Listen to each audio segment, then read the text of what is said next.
There we go. It wasn't working for a second.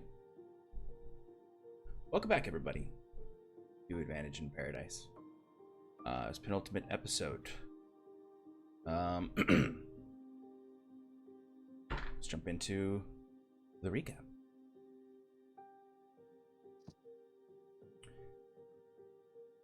Last we left off, the Wayward Five reunited Prince Robert, King Henry, bringing a peace to the bloody war between Oxlin and Endurus. As part of this peace, the Wayward Five gained access to Caer-Dolan freely, a city there they once were wanted for treason and assassination attempts. True or false? Who knows?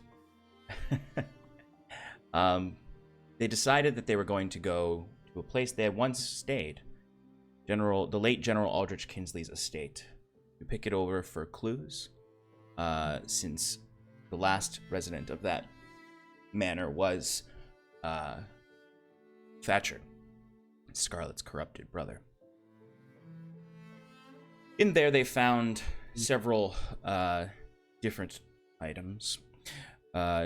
Timber and a small group went to the basement where they found old potions of significant power, experiments from Hollingsworth, Edmund Hollingsworth.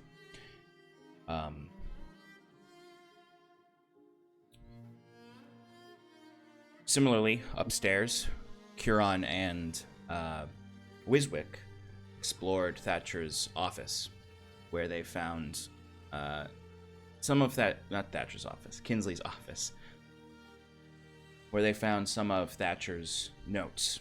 And, more interestingly probably for them, was Thatcher's journal, which started as Kinsley's journal that Thatcher was simply defacing until eventually he started to draw more and more disturbing images in it, depicting the Pallid King, the spiral of the Pallid King, and images of Scarlet, him and her, Scarlet and his mother, and other depictions of the Wayward Five dead, except for Scarlet, the Pallid King dead, except for Scarlet, and Scarlet wearing a pallid mask like his.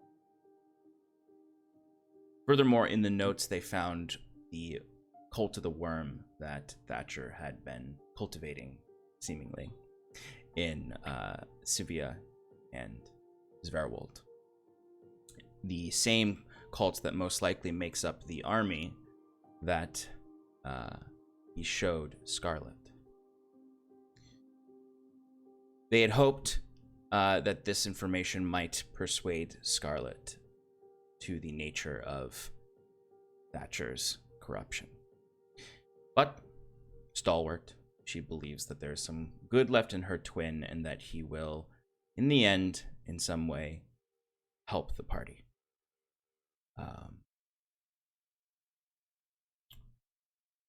But the party did not have a lot of time and they needed to decide what to do next. They talked to Kaura, the drow wizard that is good friends with Wiswick, and decided to meet her at her estate to acquire some goods that she had there, including a special shield, some other items. They also acquired some spell scrolls, very powerful spells at Kinsley's estate as well.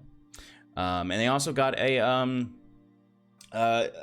some boons from the king as well. But the main thing on their mind was what to do next, how to get people to Thaeres-Mor to defend against the Pallid King with only a few days left of preparations.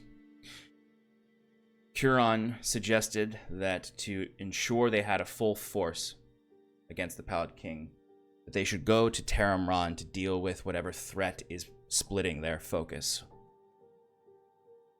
This brought the party to the home for the Wayward Fae, the old safe house they once stayed in long, long ago, when the world was a little bit more hopeful.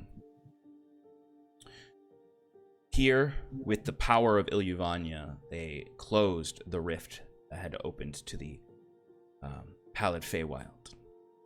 A display of great power from Ilyvania as well, showing her progress of taking on her own in this new form.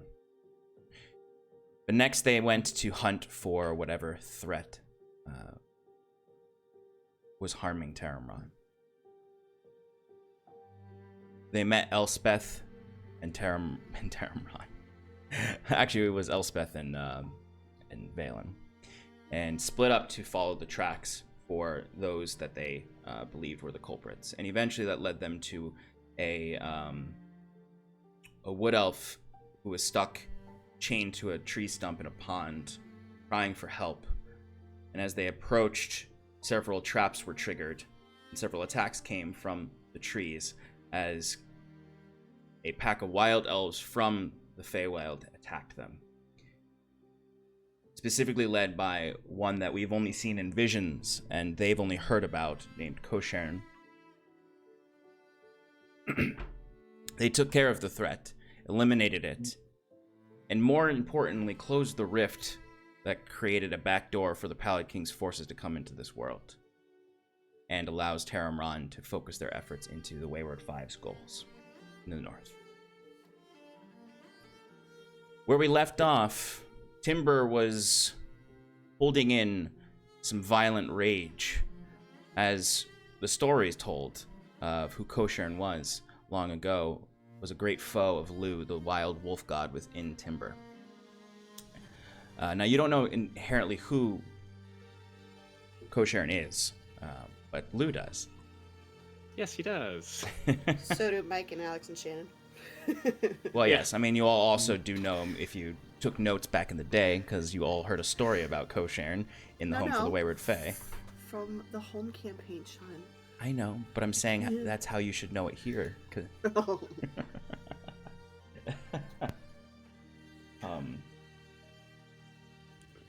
But this is where we left off. So, in this moment, I imagine Lugh is going to, or Timber's going to be like, "Hey, what?" And Lugh is actively trying to take over Timber's body.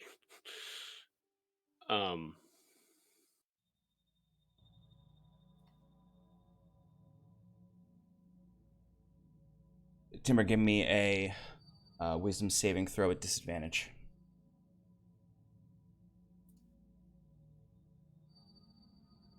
Is this like apparent? Oh, it is immediately apparent to everyone as you all kind of calm from the fight. You look over, and where Timber was very active in the front lines, you see now Timber is clutching at his head as Kaze, you would start to feel kind of like the old sensations. It has been a long time since you felt like Lugh was trying to take over your body, as opposed to just you giving him reign of your vessel, or him going out of control. But this is like when Lugh used to taunt you in your mind and try to get you to give up hope. This is that violent anger, pure anger, as the rest of you would all see Timber grasping at his head and kind of his fur shifting, and his eyes going in and out of purple to blue. Disadvantaged 21. Okay. Yeah, Wizard would definitely say something. He would just be like, should I try and do something? This doesn't look good. No, he's okay. He's okay. Doesn't Cause look it- okay. Deal with this fucking piece of shit. Tim's gonna like try to like just like walk away for a second.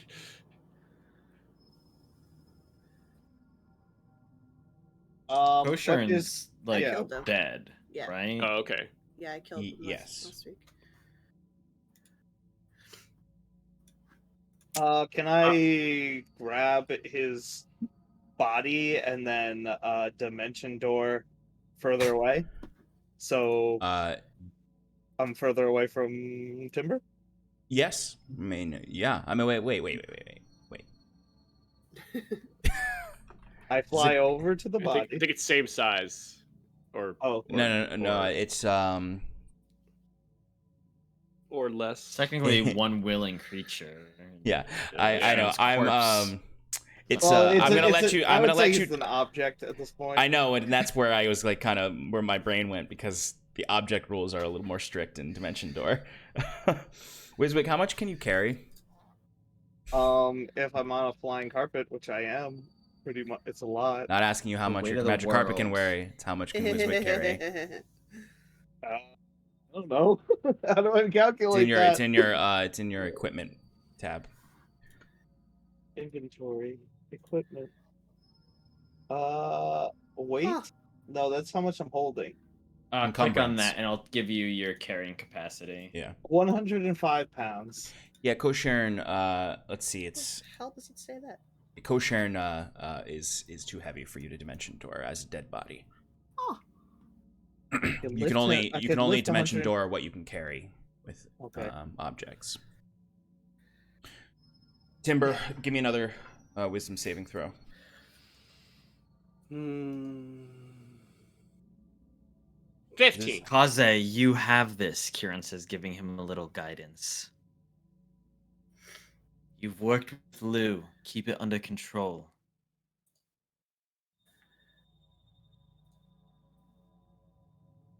$18. This is Lugh trying to take over your body. So this is not like the typical, like you're just rolling against a 10 DC. You're rolling against Lugh's Yeah. efforts. Your eyes go pure purple. And you grow hungry. A hunger you haven't felt in months. Last time you truly felt this ravenous, you ate your good buddy Kieran's arm. Yeah. What'd you do? At this point, everybody just run away. And then Timber's going to kneel down and just attempt to talk to Lugh and just in his mind just be like, "What are you doing? Why are you doing this? We can dispose of the body. Do you want to eat the body? What?" where are the manacles? I think Kaze. I said run. I'm flying above him right now. Can I cast creation and create a mithril coffin that just surrounds him and hides the body? It lasts 1 minute.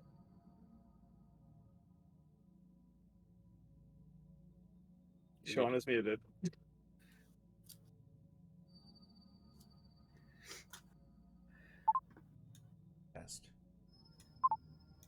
Are you using a voice mod? Because it's not coming through. Yeah, it's not Yeah, working. it's trying to. Oh.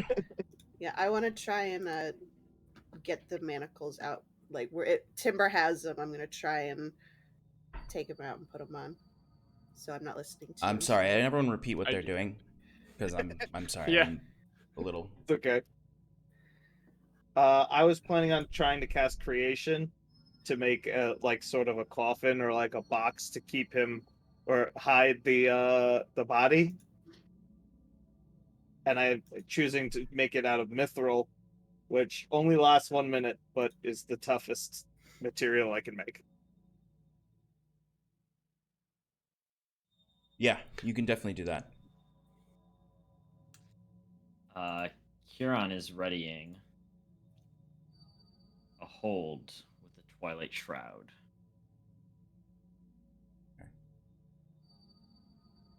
I was gonna go for the manacles, but seeing the magic-y people do the thing, I'll just stand by and in case those fail, be ready to go in and try and wrestle them.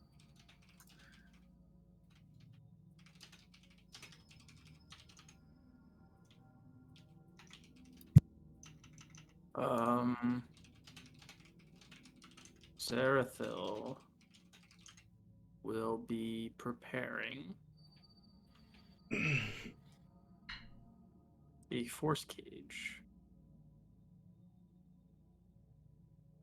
if it looks like he's going to like be attacking friend. Okay.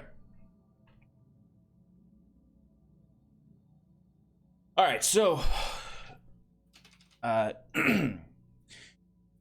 mithril coffin forms over Cosheirn's body. As Timber, you are talking to Lugh, and you can just hear in your head the snarls from Lugh, and just a very quick, just defiler, horrid. And Lou's starting to lose control as he's just calling the body, and you can tell, you can feel the instincts are pulling you towards the now concealed body of Cosheirn. Do you want the body? You're not going to hurt everybody else, right? Roll a wisdom saving. Disadvantage or normal? Normal roll this time. You've got this, Kaze.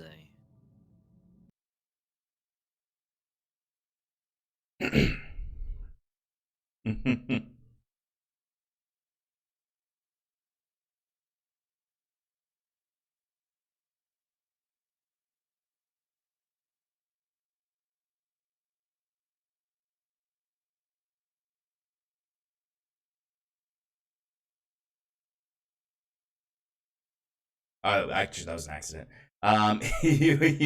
You hear the growling happening more and more and more now, as all of you with held actions would see Kaze's eyes turn red as the body starts to, the spikes start to come off of the body. The entire form starts to twist. The fangs growing larger and larger and larger as Lugh's corrupted form is taking control of Kaze's body. And any of your held actions can go off at this point if you would like.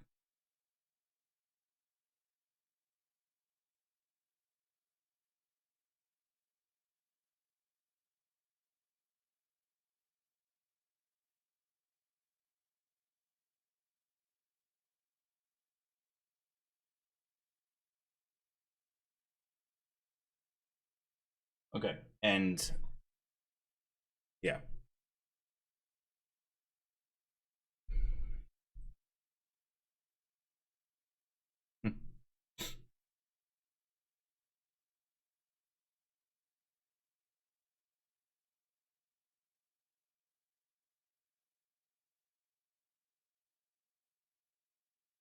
It's alright. High level spells where none of us are used to them.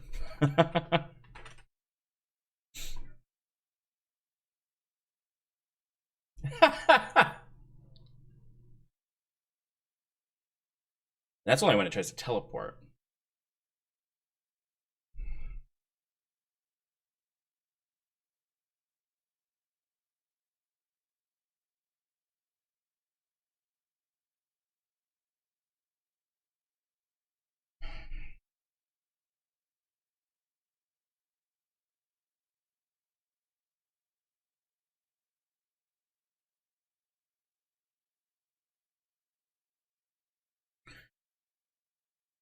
Um, he is, yes. What does the cage look like when it locks onto him? Actually, it could just be a solid box. That's funny.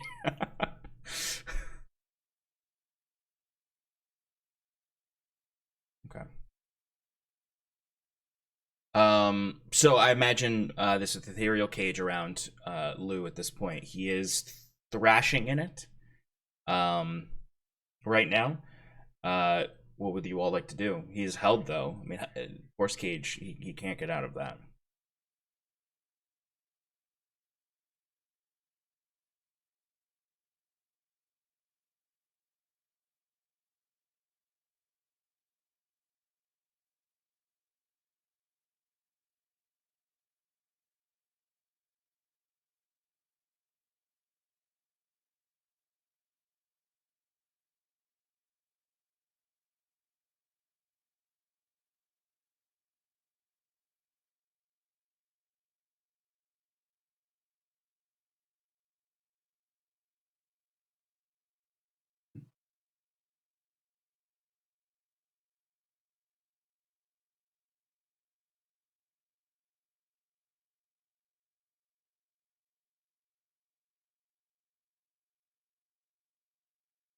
Hmm.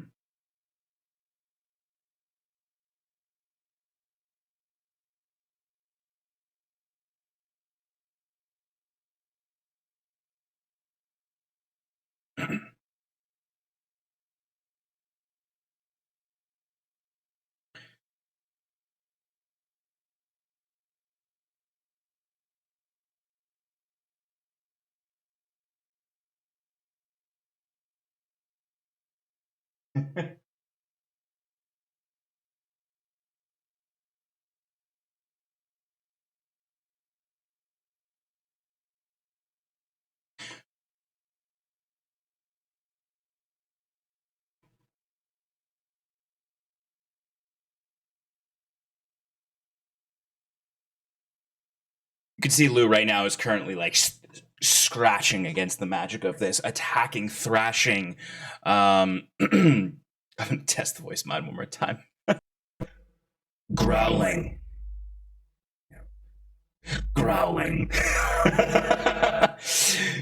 Well, I don't understand why.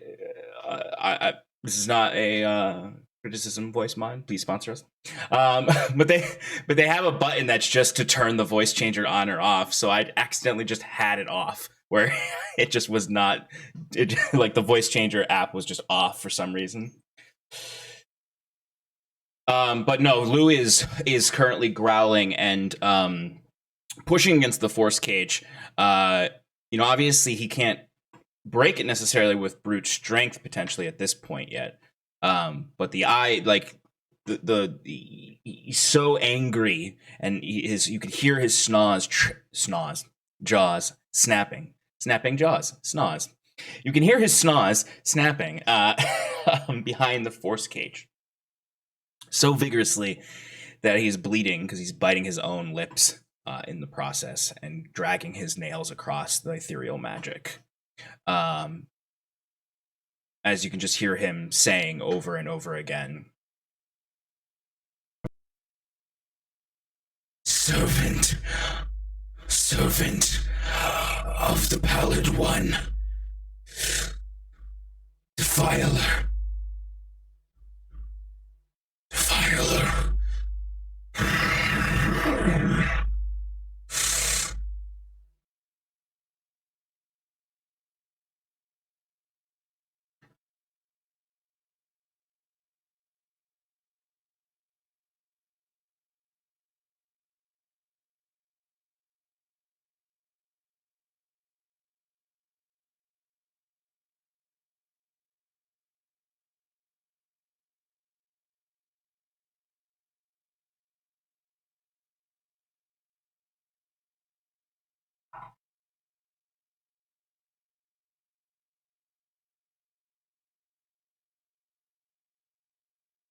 You see his eyes look to you quickly as you ask him this question.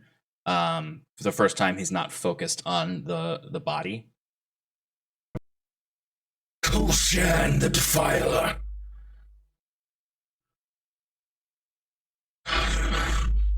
He does not deserve such an easy death. I will eat his soul.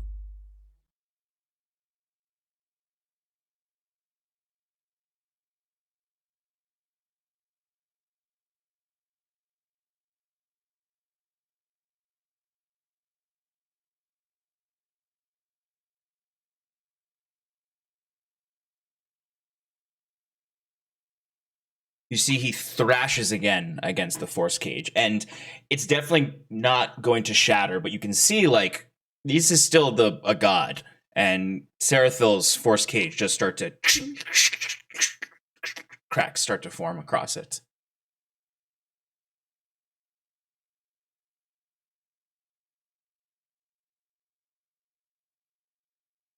Um,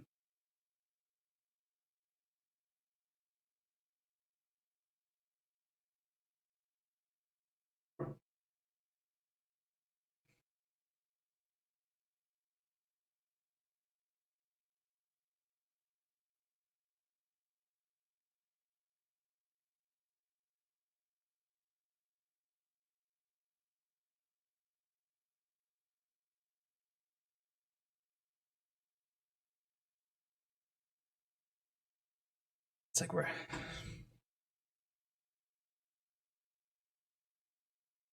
It's probably been 30 seconds, almost a minute. Well, it's been a minute, I would say. Mm-hmm.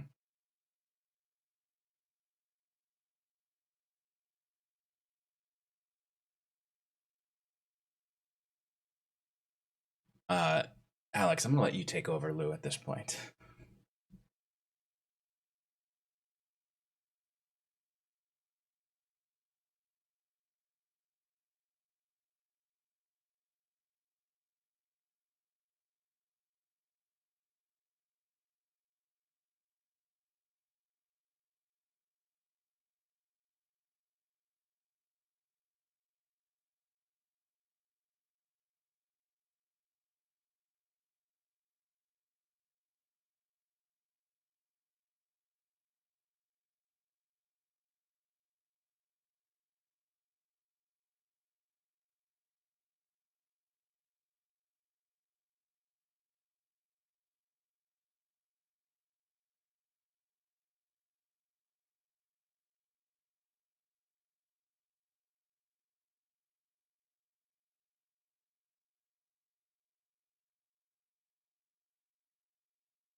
I also think it's underrated is Wiswick's whole wrap the medicine in cheese bit here. Oh God. Okay, Sarathil.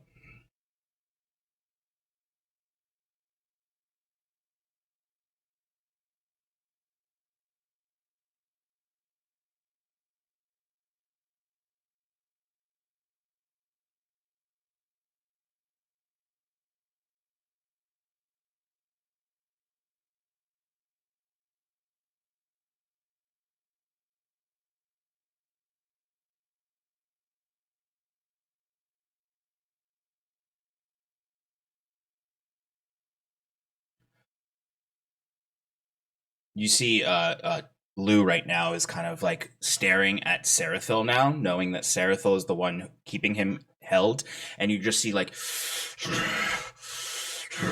the claws clenching as he stares over at the body. And I'll do one more line as Lugh just to toss some one more thing out there.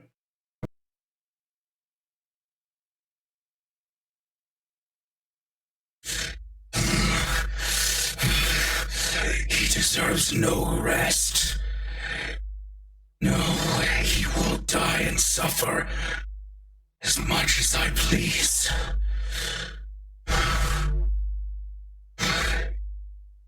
His whole wretched family.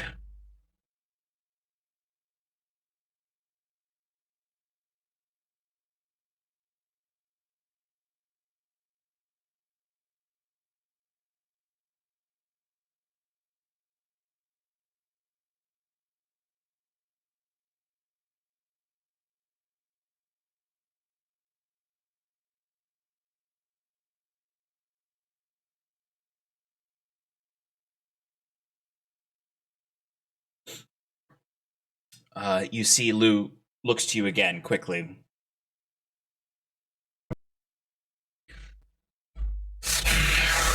Yes. Give us him. Give us him now.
howling at.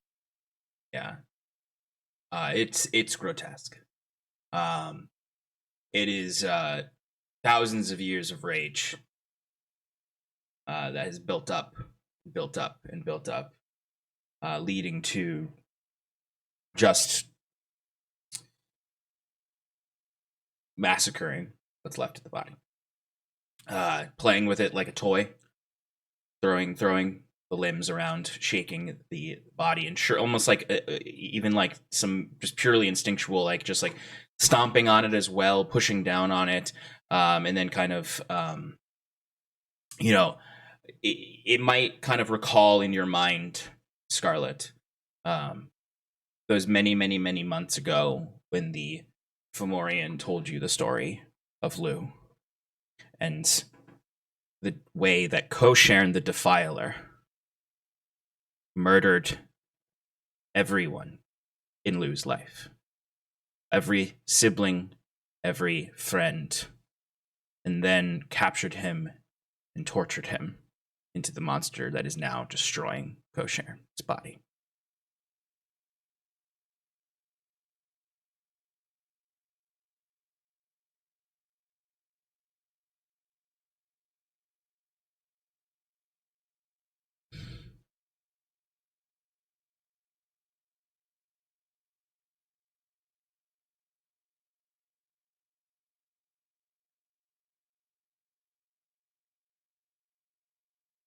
It's blood.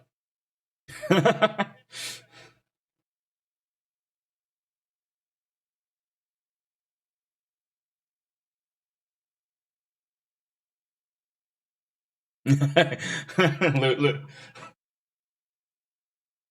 Oh, well, I'm not so mad now.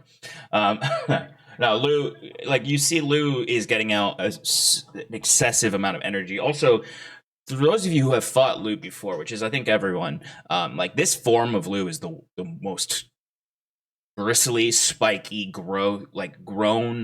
Like this is not the medium avatar, the large avatar of Lugh you fought. This is a huge Lugh. He's growing more. The more he is destroying the body, he is the ligature, musculature, everything just extends out, and you can just keep hearing this.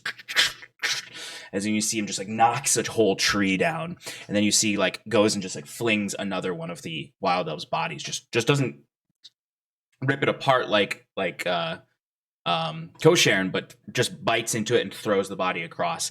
Like for a moment, you're a little uncertain if he is going to keep his promise.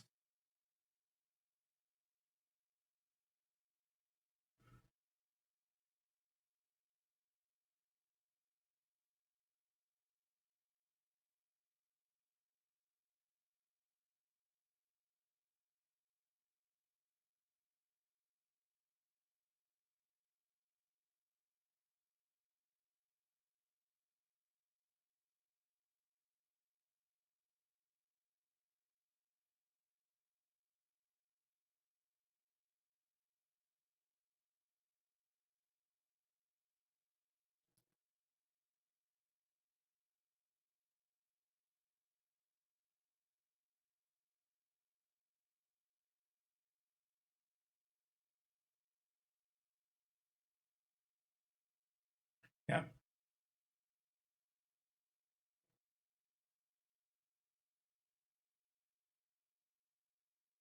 I would say as Lugh is beginning to, as you're saying, like not fully calm down, but he's not raging anymore, basically, in the sense of like he's not hulking out anymore, in the sense like that he's the way his anger was compounding is no longer happening. And it's in this moment that Ilyvania actually walks up to Lugh from the tree line where she had just killed one of those wild elves before, flinging them from who knows where. But this small girl is walking up to this monstrous creature that is slowly shrinking, but is still a huge creature. And like Lugh is, it's not just like, hey, it's a big timber. Like Lugh's jaw is like extended. His fangs have grown to multiple layers on his face. His third eye has opened up. The spikes are curling and twisting into this whole mane of spikes. There's no longer fur around his neck. It's all horns coming out. His claws there's no longer distinction between the fur and the nail, as it's just these basically long swords that are on the ends of his hands, as the back of his fur is raging with this corrupted fey essence flowing off of it. As this little moon girl walks up to him, and you can see like Lugh's like all good body horror, just like limbs repeating, like he's now like a new set of eyes open up next to the other eyes. You can see like other arms growing off of him that with little claws coming out. As this was the destiny of Lugh if you didn't get him on your side and you had to kill him and expel him from Kaze. It was this horrible, horrible creature. But Iluvani comes up and reaches a palm up as Lugh is just sort of the eyes are almost like perfect circles now. They're not even canine anymore.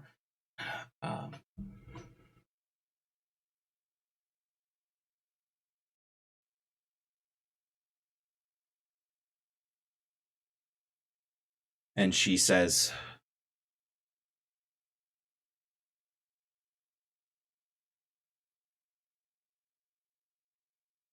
his blood will not cure you, great Fey Keeper. Though the rage boils in your blood, and the satisfaction of the hunt, it will not mend those wounds within you. Only peace will do that.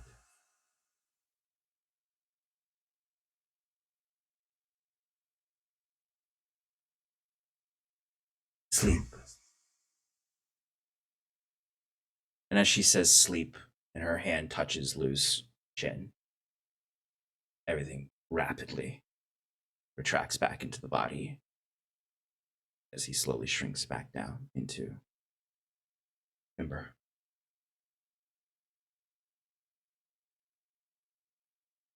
As the eyes squeezed shut, open to purple and then to blue. As Timber, you are back with 1 level of exhaustion. With you recall everything, like everything. You've even in Lugh's most corrupted form, you've still bonded your minds in a lot of ways to the point where you no longer forget what happens. Like there's no like it's all like everyone is full access to the other memories basically. But Iluvani is still kind of like her hand is still on your snoot.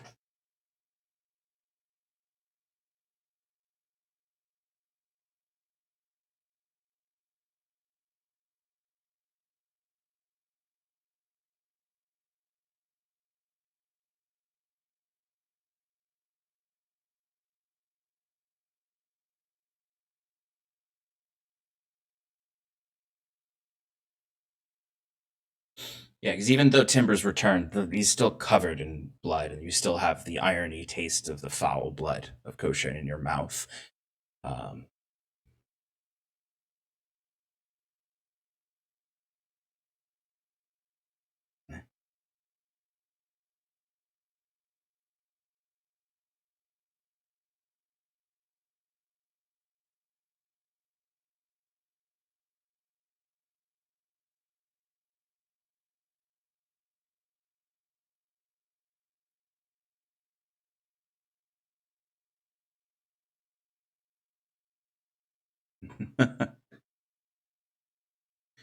Iluvania would kind of as Timber had kind of fallen down, collapsed down to try to cleanse himself as much as possible.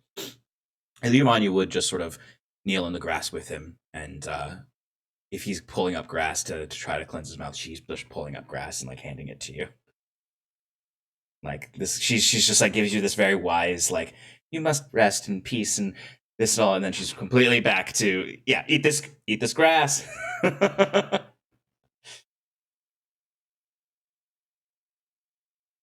Yeah, and it's just this moment where she is just like kind of like petting the side of your head, but it does feel calming, reminding you of when she took off her mask or lost her mask before.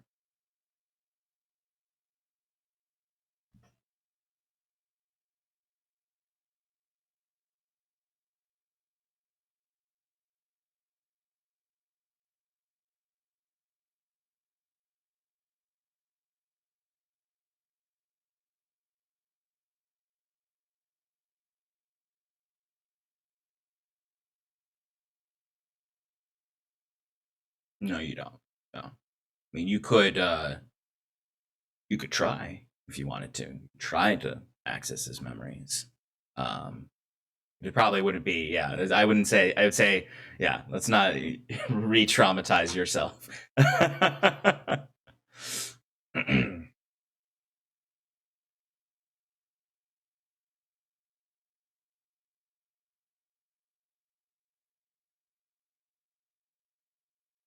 Oh, shoot.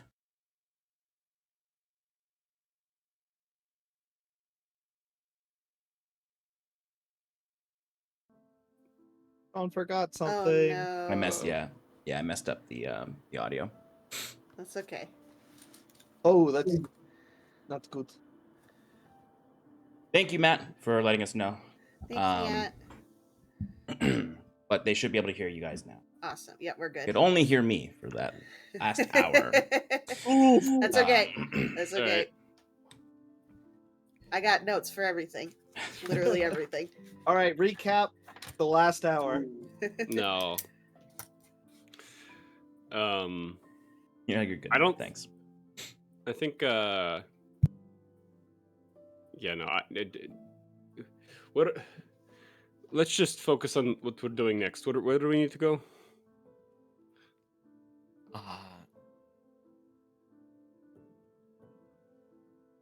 We should see.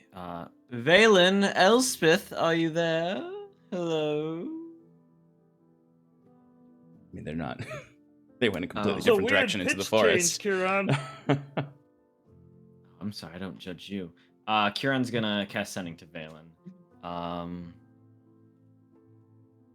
We found the wild elves and dispatched them. We are outside the village. And then ends the sending. And then actually Kieran is gonna go check on that wood elf that is chained up and release him. Oh yeah, you go over there and he's literally shaking because he is near dead from being half frozen when the lake got frozen, the pond got frozen halfway through the fight. I'll have gone with you, Kieran, and I'll produce flame to warm him up a little bit. Yeah, and he's pretty in shock as you take him off and kind of escort him back across the pond. But Valen would head over. But Valen would respond to say that they'll be there shortly. Mm-hmm. When he comes back, Kieran would catch him up and explain that it was Cosheirn the Defiler. Apparently, him and the Fey Keeper Lugh knew each other for the Morser conflict. Cosheirn's dead now. There's a few of the Wood Elves that were with him. I don't know if we got all of them, but I think these raids should be at an end. And I think the more important thing is that you closed that portal that they were coming out of.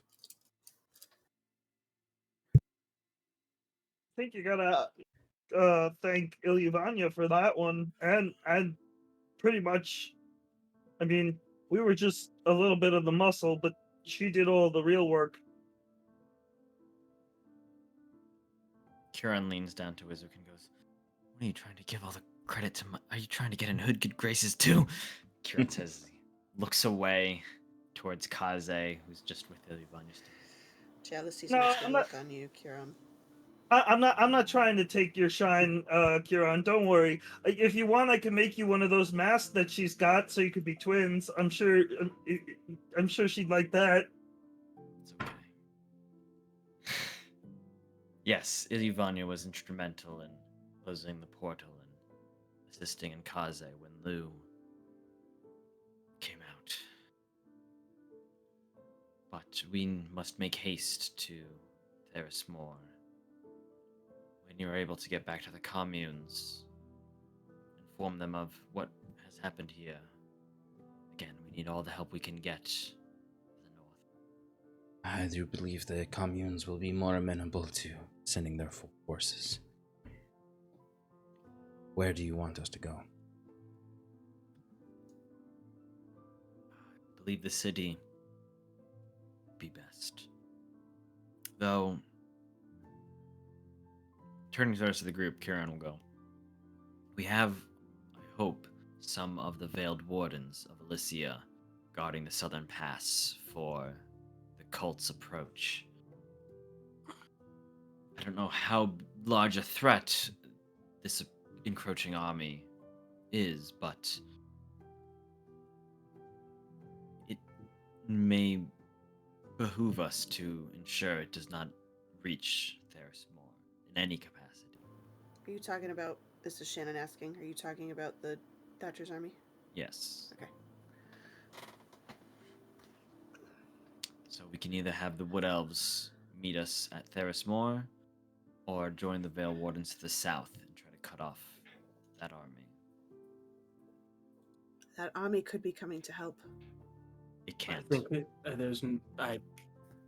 we've been over this. It is absolutely no way possible that is going to help us.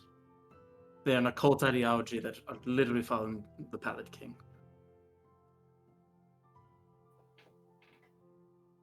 Kiran, I think that is our best course of action, is to reduce their numbers. So Kieran passes it along to Valen, informs them about the cult, their path, and then at the end, and once you've dealt with them or ensure that they won't reach, if possible, join us at Thaeres-Mor. I think the priority is stopping that army from reaching the battleground. Well, we do know there are old paths through the mountains that can get us over there.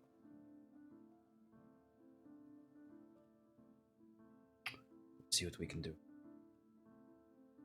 At the very least, if we arrive after if they are still there, we will fight them, but we can also tarry them on their trail if they have moved past. Skirmish them. Wiswick's going to walk up to Elspeth if she's there. Yeah, she's there. And pretty much I just used the berry, so I have 3 left. I'm gonna give her 2. And so I have 1 left for myself.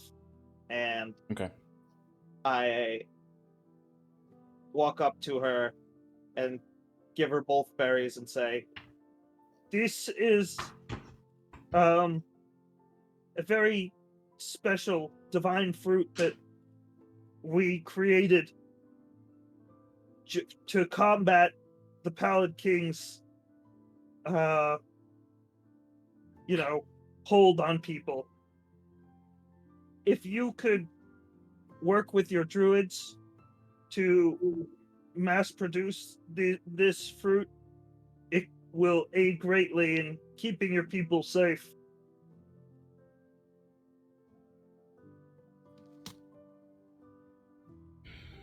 She nods and she's kind of staring at the kind of mangled corpses here and over at Timber and kind of to the rest of the group and seeing the seethingness under some eyes and the seriousness of the moment. The typically very lighthearted Elspeth just gives you a nod, Wiswick. Let's see what we can do. I don't know if we discussed this, but I probably did make some copies of the instructions for the spell that goes along with it. Yeah. At least one for her. Well, she has to be strong enough to wield the power. So. That's true. It's a levels 5 spell. I think she can handle it. If she's got tree stride, she can do this. Well, you know how NPCs work now in D&D. They don't have spell slots. Okay, I don't know, but okay. I'm joking. Elsbeth will be able to help cultivate this a little bit. Worth a try. I'd like to go back to the battlefield now and prepare things. If that's okay.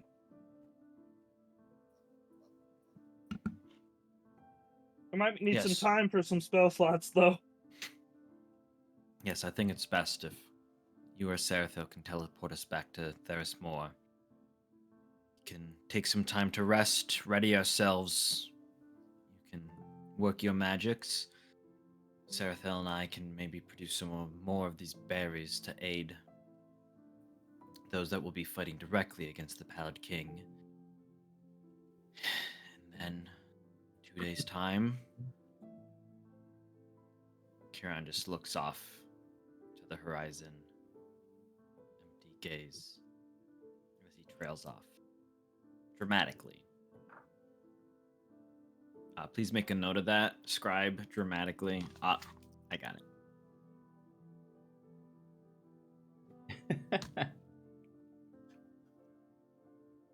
Okay.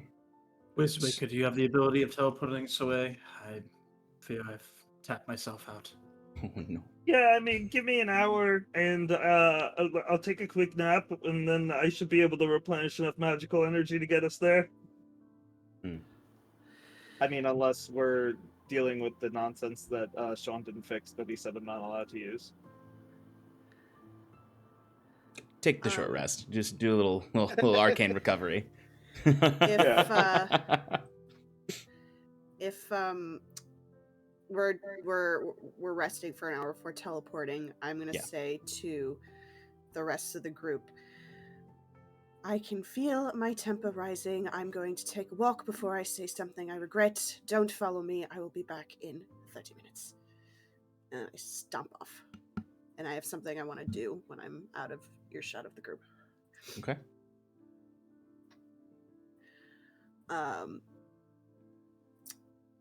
So after stopping off, I would like to try and first hide and then make sure nobody followed me. Did anyone try to follow her? No. Okay. There's no one following you. Am I playing Ilyavanya? Then maybe. Interesting. Actually.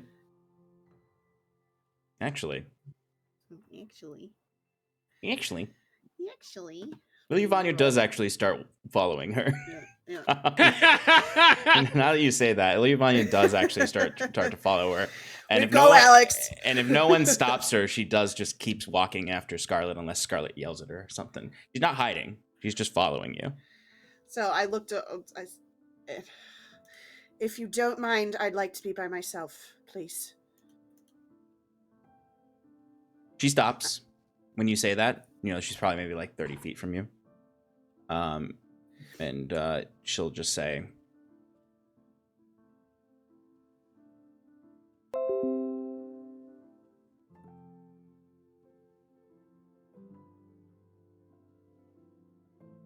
I can feel your pain.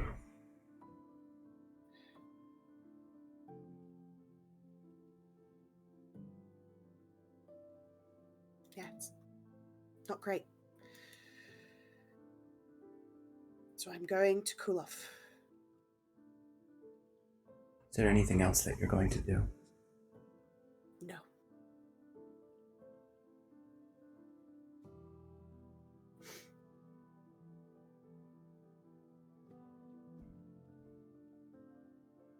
She nods. Do you need me to roll deception on that? Because I'm definitely lying to her. Oh, she knows you're lying. All right, cool.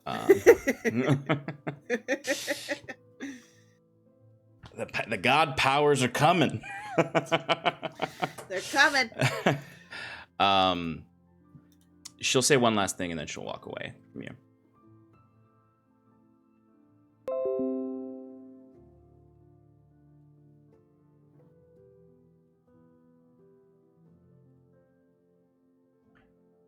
Family is an odd thing, a strange creature.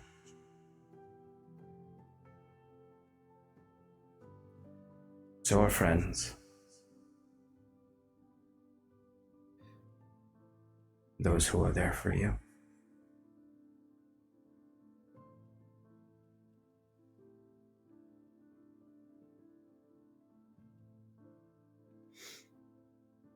Have your moment. There are many to come. Noted. Turn around and keep walking. Ilyvani goes back and sits next to Kieran and goes, "That bitch." I didn't want to say anything, but no, obviously. yes, queen. And then they sit there and have tea. Rude. So rude. I'm over here. All Let's spill some tea. Yeah. Dish. But before I switch over to what Scarlet is going to do, Kieran, Ilyvania does actually come back and sit next to you, or stands close to you wherever you are. So Kieran is like, kind of sits a little straighter when he notices her get closer, and I think he's like sitting cross-legged with the scepter over his knees, just like kind of in a meditative state, eyes open, observing everything around him, but just sitting there. He just looks her up and down as he straightens up. She kind of just like plops down next to you, wherever you are seated. You know, if you're on like a stone or something. Anyone with like a passive perception of 0 can tell that Kieran is very anxious. His heart's beating fast. His crush just sat next to him. Yeah. But no, she does look to you with the it's always hard to tell if she's really actually looking at you with the mask. And she's not really saying this to you, Kieran. You can tell she's almost saying it through you and absently to the air. Kind of how the way you talk sometimes.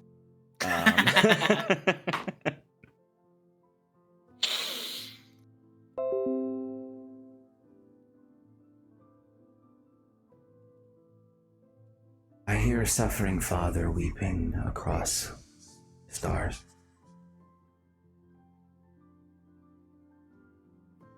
A creature that has suffered so much that their heart is shriveled. And the last beat just stopped.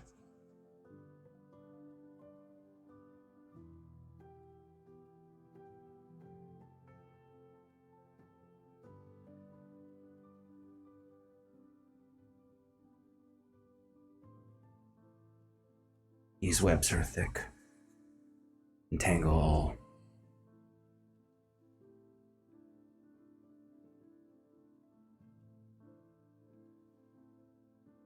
And Pet kind of talks a little and then looks down.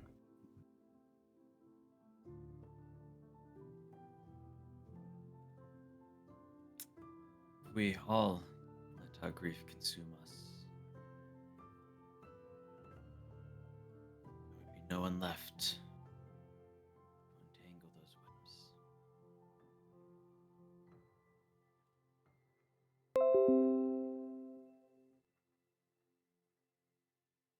Even God's hearts lie somewhere. Even God's and their own. And the worst demons have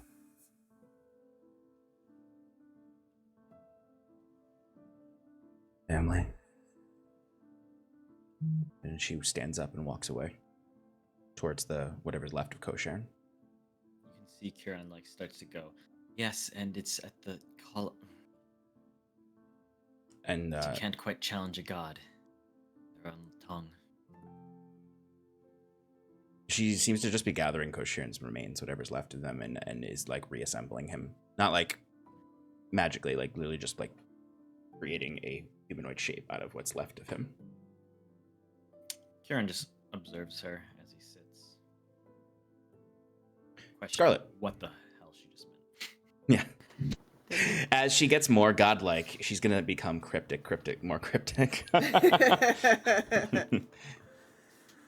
This is your goddess.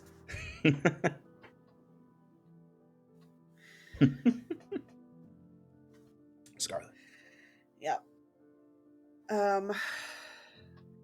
So I stalk off a ways, and I'm just feeling very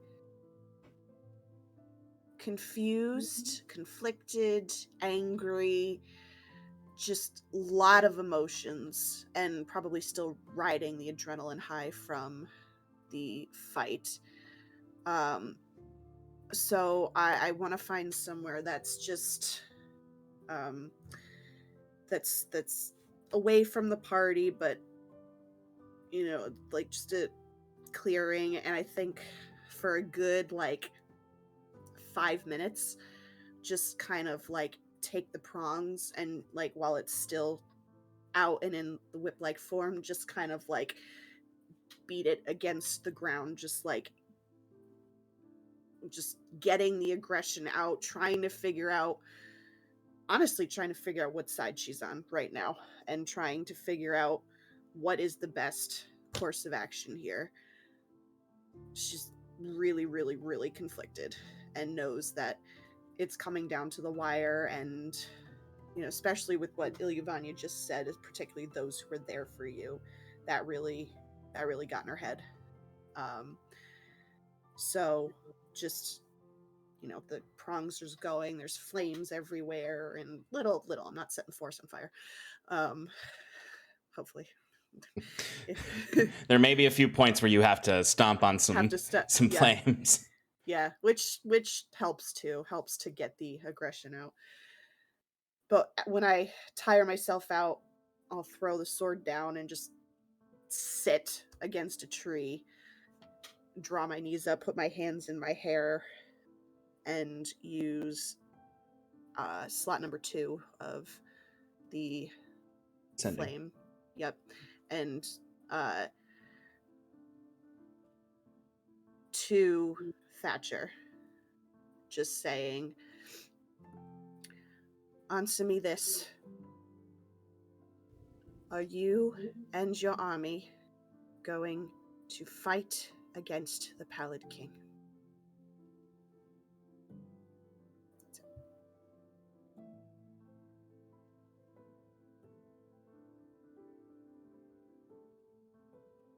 And trying to, like, in my voice, the anger, the desperation, the conflict, just loading all of that into the question. Mm-hmm. Yeah. Yeah, you get a response.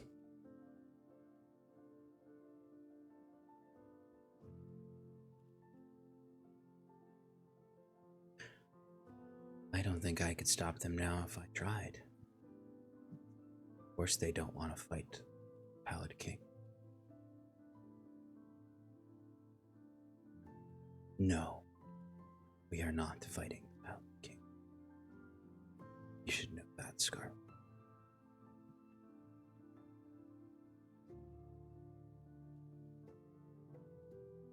But we won't hurt you.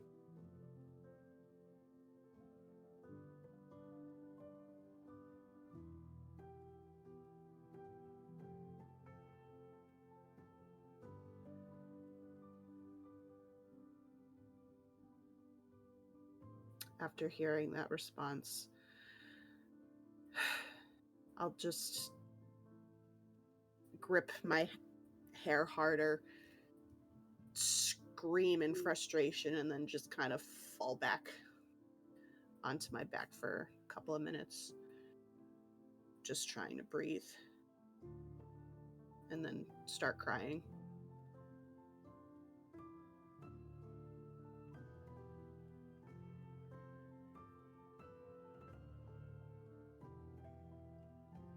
And then after the 30 minutes I said I'd be gone, go back to the party.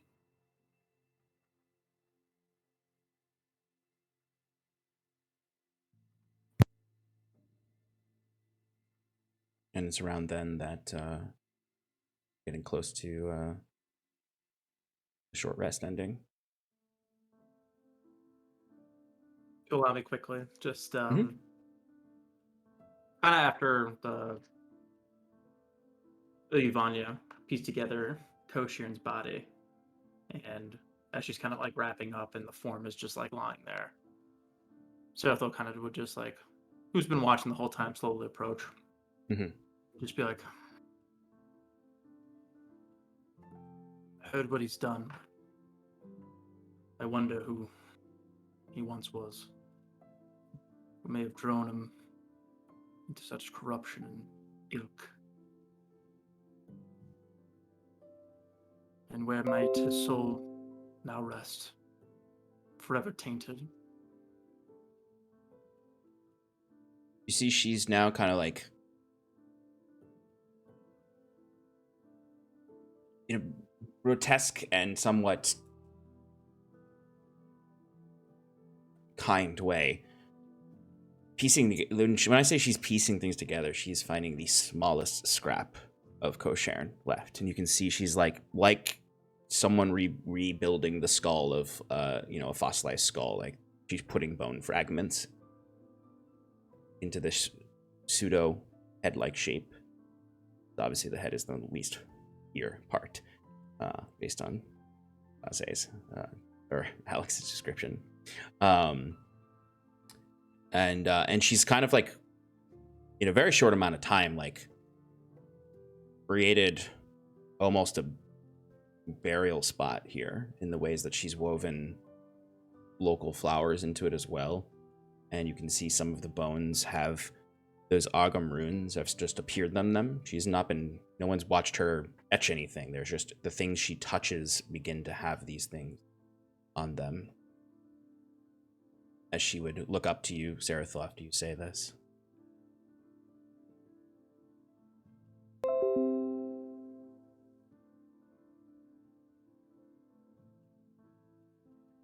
He was a scared boy.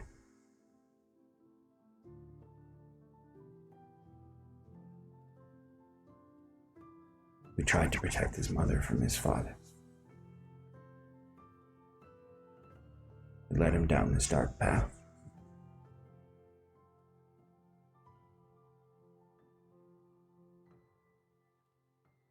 I don't know where his soul is, but I hope that this will keep him at peace.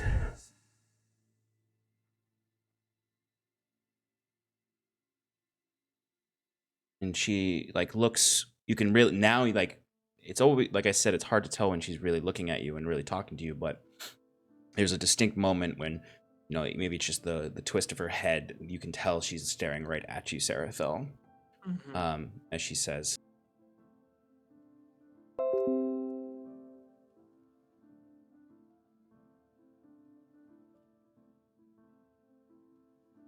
I can see where your soul is set to land as well.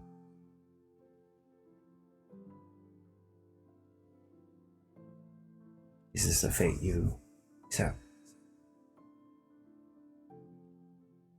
It's what I chose. And I know what I'm getting myself into.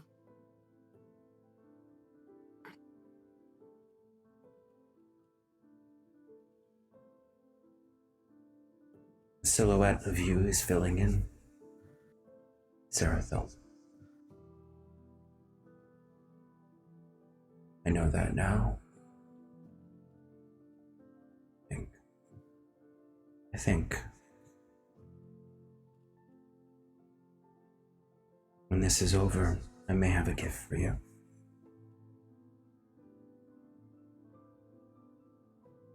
I can't save you from that fate. There are other things I can do. I think. I know. And she stands up and walks away abruptly.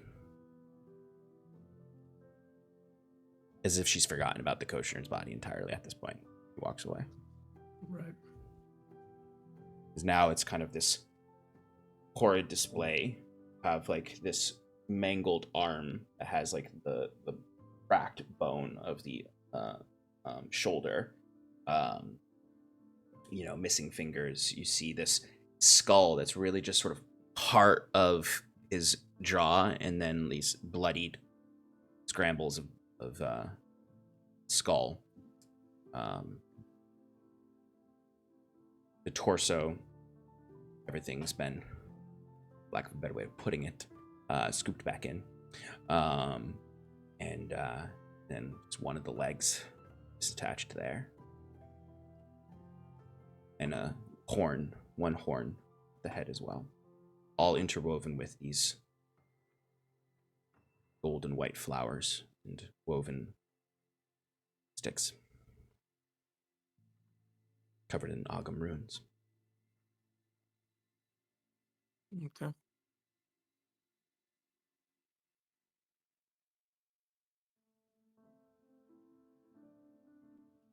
And as the hour's coming to a close, Livanya would just go and sit with Kaze until the party's ready to move.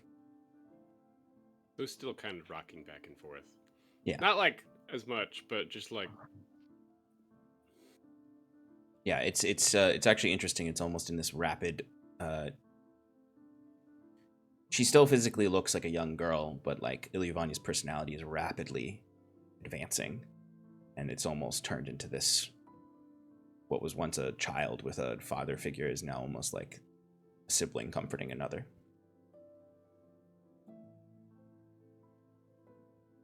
As she just kind of holds on to Timber. All right. Short rest comes to an end. You can hit dice it up if you want. And you wizards can mess with your spell slots.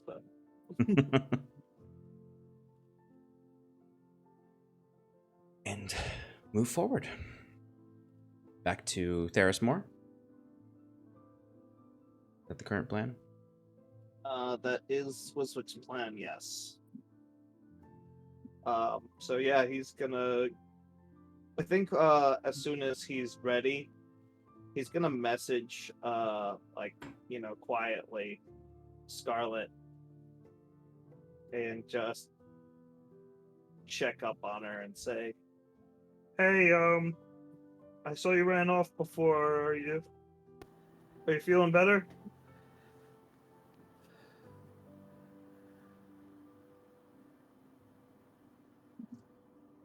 No, but I got answers I needed, and I'm ready to move forward.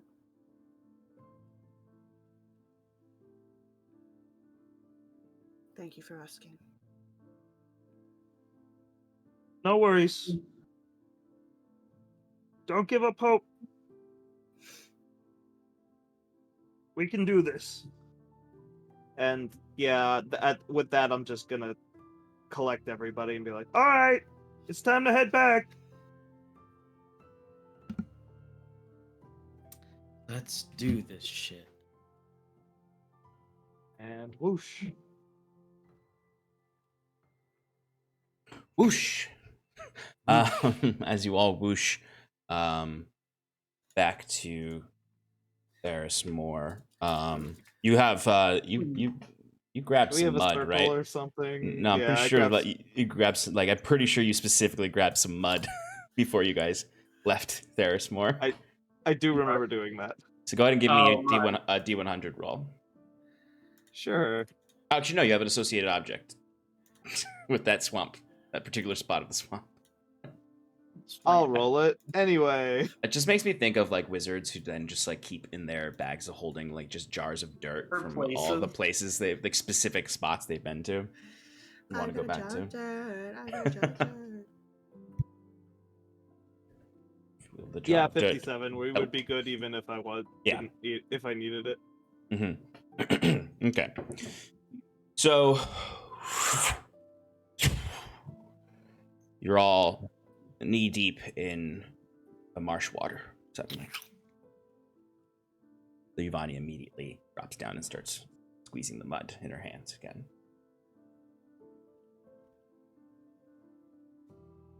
What would you all like to do?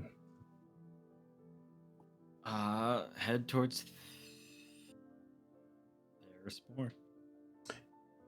Yeah, you can start walking. Well, you can start walking. I love this image of you all just.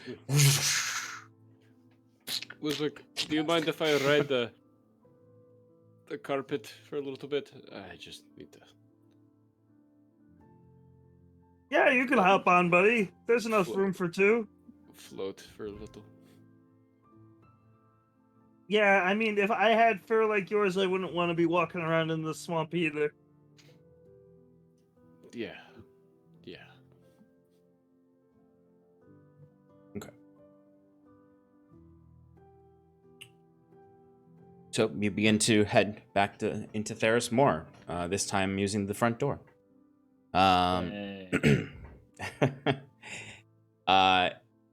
As you approach the city, you would probably, based on where you are, you would be approaching the western gate.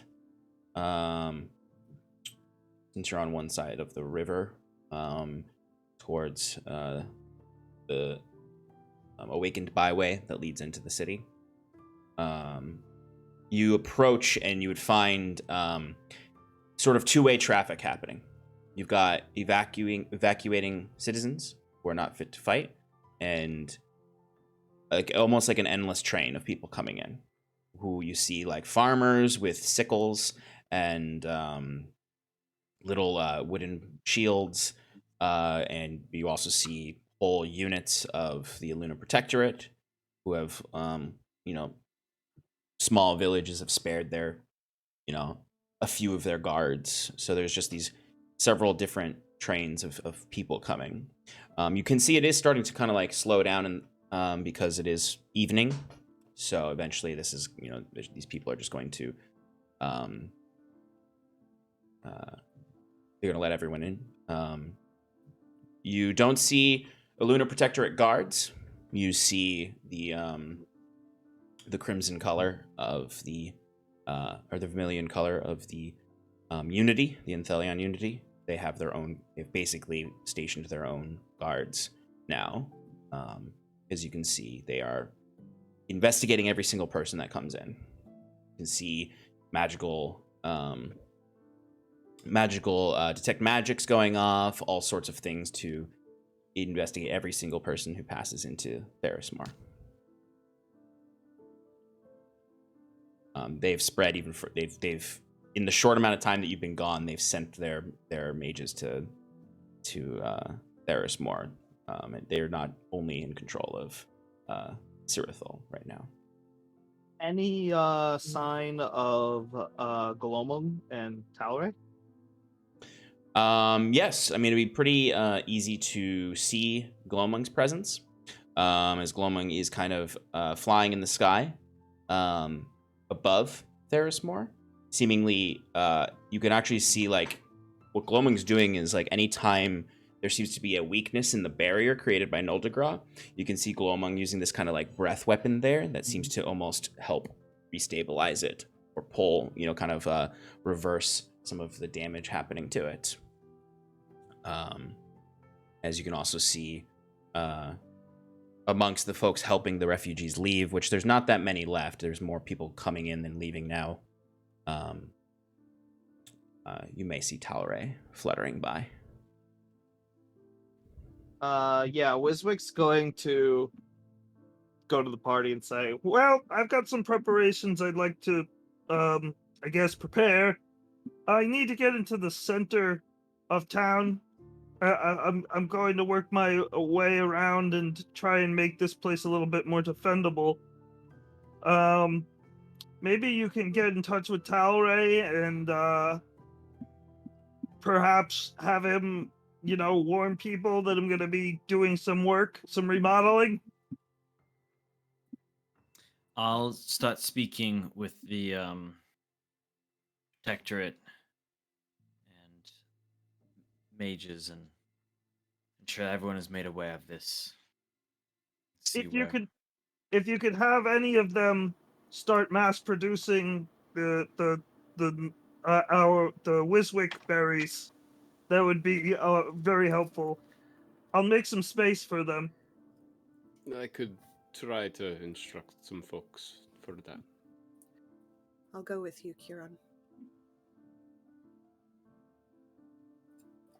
Okay. So we have Wiswick is going to be working on reinforcing where reinforcing needs to be done. Timber, you are going to go help with cultivation of netherrock berries. Huron and Scarlet are going to go and begin speaking to the Protectorate to see what the status is and start preparation. Anything particular Sarathil would like to do?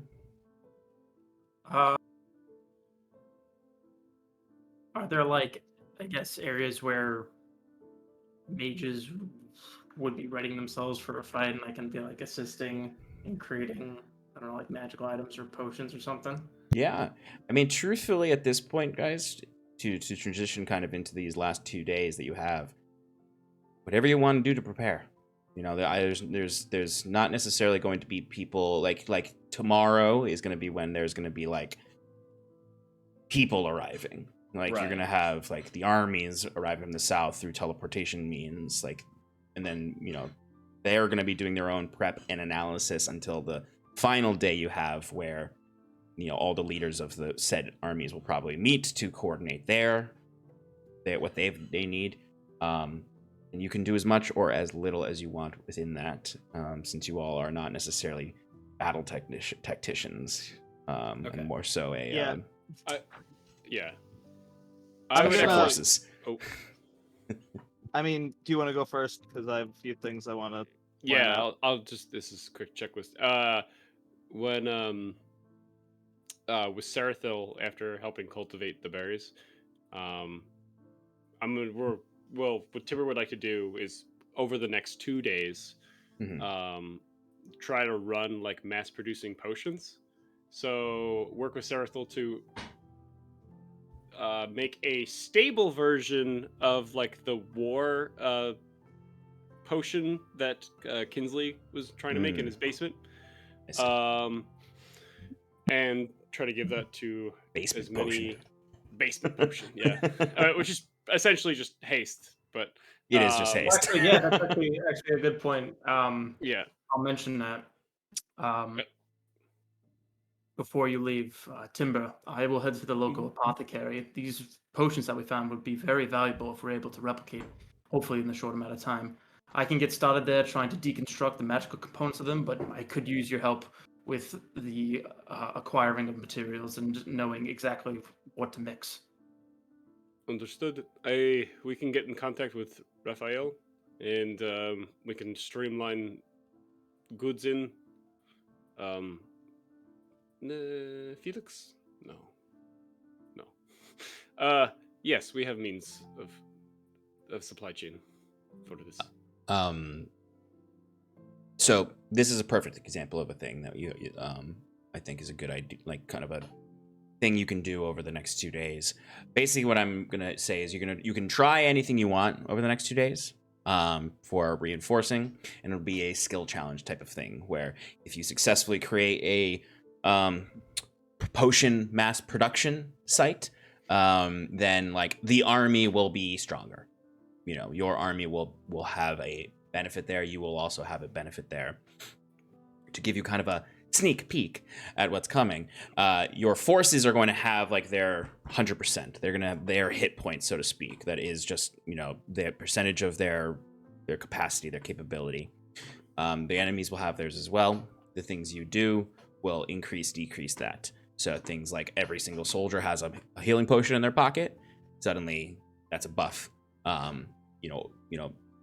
Produce enough berries where 50, 60, 70, 80% of the people can have access to at least a berry, or a berry station. If someone is sick violently and starts throwing up black ooze, they know, okay, we don't necessarily, not everyone doesn't necessarily have one in their pocket, but they know where they can send that person.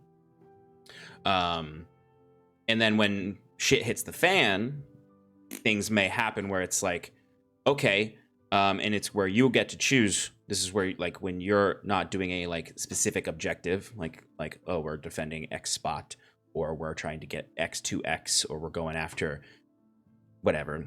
Things are just going to be happening in the fight where it's like, okay, suddenly, okay, a supply depot of supportive berry and potions has been attacked. This has happened over here, and then this has happened over here. What would you like to do? That kind of thing. Mm-hmm. Protect them both. Yeah, Kieran probably shouldn't be the one making the choice. It'd be like, we need to go all five. We're all individually go to one place. We can do this.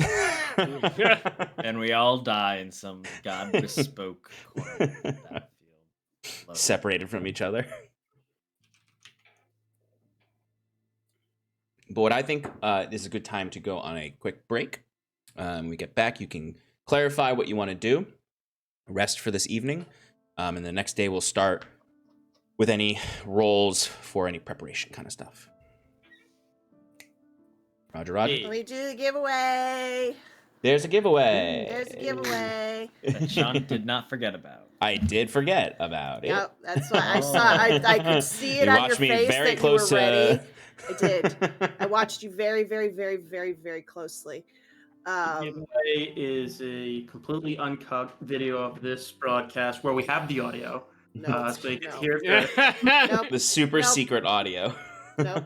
Nope, it's not. Nope, it's not. All right.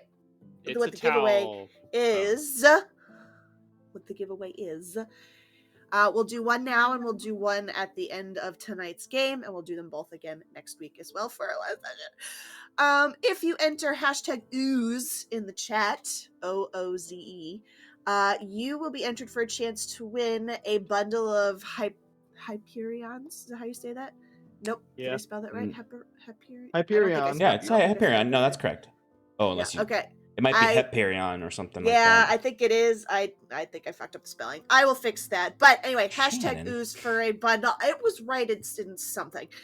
From Underground Oracle Publishing, it includes Scarlet's Prongs of the Black. Well, what it's based off of. It's basically the Prongs of the Black, but deals acid damage instead of the fire Instead of damage I fire gave damage, you. Yep. So if you would like a chance to win that, plus some other amazing things in that bundle, hashtag ooze in the chat, and I shall pull it when we get back from break.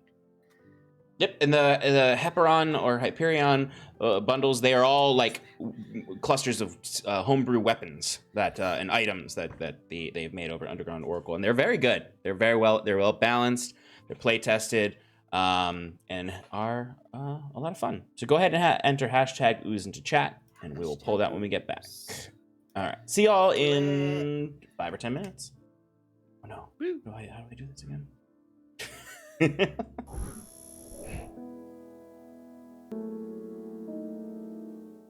Welcome back, everybody, to Advantage in Paradise. I believe Shannon's going to take things over to do a giveaway. Yeah, I am. I'm gonna vamp for a second so that people can do hashtag ooze in the chat. OOZE. There's not a lot of people, so you got a good chance. Put it in there. But yeah, the giveaway is for a bundle that I definitely spelled wrong in the. It's like Hyperion. It's like Hyperon or something, right? Yeah, it is. Yep, and I'm gonna Yeah. fix it after the giveaway. So The one yeah. you get though will have the correct spelling because it'll be Yes, from it the will. publishers. Yes, hashtag ooze, hashtag. And it's for a bundle of ooze-based weapons, one of which would be Prongs of the Black, which is what Scarlet uses as her main weapon. It's pretty fucking cool. And there's all the other stuff in the bundles are pretty fucking cool. So yeah. It's a very, very, very cool package. Very I cool bundle. bought it even though they said I could get it for free because we're partners That's with great. them. You're supporting. Exactly. You are supporting the Exactly. creators. But it has the Prongs of the Black, which are these cool whip-like long swords. There's 2 of them in the in there. I only gave Scarlet 1. And there's this cool ooze-based cloak that I actually wove into your exalted prongs to the back a little bit as well. Yeah, the way that Scarlet can, I know you haven't used this yet and may have forgotten about it, but you can squeeze through 1-inch things. You can become ooze and squeeze through things. That's You right. have an ooze form now. I do have an ooze form. I have a ghost form. I have an ooze form. I'm fucking cool. But there's a lot of really cool items in it. Strong. If you win it, that'll be awesome. If you don't win it, I strongly recommend buying it. There's 3 more chances. We're gonna do it at the end of the stream tonight and twice next week as well. So go ahead and add a hashtag ooze. I'm gonna give you a 10 countdown. 10. Oh, 9. There's a 10 countdown. 10. I counted to 10. 10, 9, 8, 7, 6, a 5, a 4, a 3, a 2, a 1. Who wins? roll it. Fucking Patch. Patch. Of course Patch wins it. Yay, Patch! You know why Patch wins so many giveaways? Because he's a great member of the community who supports he is. our He deserves streams. it all. Well done, Patch. I will get that to you ASAP. There'll be Thanks for another hanging around, chance buddy. to win. There'll be another chance no to waiting. win a copy. No waiting. At the You end of get the it. stream tonight. Oh, Oh. well, you didn't? Even better. He didn't enter. Well, you know what? That's just how The- freaking Something's magically we are. wrong. No, I'm not picking somebody else. No, The you win it. Take it. Well, they'll get a chance at the end of the night. We got 3 more chances. He's so powerful. You are He's so powerful, Patch. that Yeah. I think Patch is just automatically added to every giveaway, even if he doesn't enter himself. Yep, that's fine. Love We you. just love giving him things. All right. All right, here we go. So, it's late at night. Our party has just returned to Thaeres-Mor after dispatching of Cosheirn the Defiled, one of the generals of the Pallid King. They are all beginning to settle into their particular areas here. They have enough time tonight to start their projects. Huron is going to the Aluna Protectorate to speak to those in charge, such as Captain Duvain, about the preparations of the city to defend against the Pallid King. Wiswick is going to begin working on the protections themselves, the walls, the reinforcements, doing what he can to mold the battlefield as the master of the Weeds of Time, as he is. Can I get into the nitty gritty there, Sean? Not yet. And truthfully, most likely, you'll want to do most of it tomorrow when the generals and people are there to help you out. But we'll get to that. Yeah. Basically what I'm saying is you can start all your projects right now, but most of what you're going to be doing in character is going to be happening tomorrow in game, except for any kind of talking that you're doing right now. And Sarathil and Timber are beginning the conversations of forming a apothecary and production line to create, not only cultivate the newly created Nether Rockberry in order to protect the armies against the Pallid Rot sickness, but also to begin a potion production line to try to bolster their forces and themselves. So, I'm going to begin with Scarlet and Huron with Ilyuvanya in tow behind them. Okay, give me 2 seconds. I'm just fixing the spelling Okay. on the thing. I'll describe the scene. You're walking. I'm listening. You're walking through the streets now, Huron, and like you all teleported in here last time. So Scarlet, this is also the first time you're seeing the streets. It's actually rather close where you need to go to where you entered. You need to go to the, where the hell did it go? Sorry, I'm pulling up my map. Oh, sorry, I'm looking at the wrong person. Or the wrong chat. You are on the Awakened Byway, entering the city, and you actually just need to take a quick right into the Mysterium Bulwark, which is where the barracks and training grounds of the soldiers of the city would be. And you're walking through the streets, and the city is. I mean, you understand it, Kieran, because you've been here before. Even before the city was evacuated, it would have still been dead silent in a lot of these streets. And there'd still be this kind of ghostly humming light that still emanates, despite the fact that Queen Ayla is dead. There's still that eerie light that peels out from the halls of the dead to cover the city. But you're walking up these old roads that, even though they've survived millennia, are still blistered with the burn scorch marks of the original Lay Sanctum explosion here. A lot of the buildings are built into the ruins of old buildings or repurposed old buildings that's foundations and bones survived the destruction. But you do hear kind of some sparring happening in certain areas. But for the most part, anyone who is preparing for the fight is resting right now, or settling down to rest after probably working all day digging ditches, which Wiswick is going to be able to help tremendously with on the next day to also reserve your fighter's strength. You ready? Okay, I'm ready. Thank you. Okay, Kieran, as we're walking, I would kind of just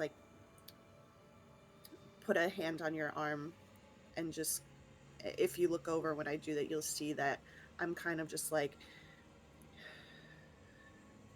you can tell that there's something I want to talk about, and I really need to talk, but can't find the words. So the only thing I'm gonna say right now is there somewhere we can just go for a few minutes? I have to talk to you. Kieran hefts the scepter of the shepherd for shepherd, resting it on the ground, and looks around, and goes, "One moment," and steps off the street, not that there's anyone really passing by, into a small space between some buildings, or in a ruin itself, and then just casts Eluvania's tiny hut, and you just see that, globe appear around him, and then his hand reaches out and beckons Scarlet, and just Scarlet in, I guess, and I don't know what Eluvania does at this She point. can, if she tries to come in, I'm not gonna stop her. She's she's just following you guys. So she would step in, and even though you've cast this before, Kieran, she is kind of interacting with the hut. Her hand is running through the ethereal dome, and you can see it almost surges through her power surges through it, and you can see for a moment it just sort of grows a little larger, then shrinks back down. She's just sort of looking up, and you can see kind of the hut, which is usually whatever color you choose and transparent, is now kind of cascading this twilight sky across the top. As she is listening, but she is not kind of actively listening. Okay.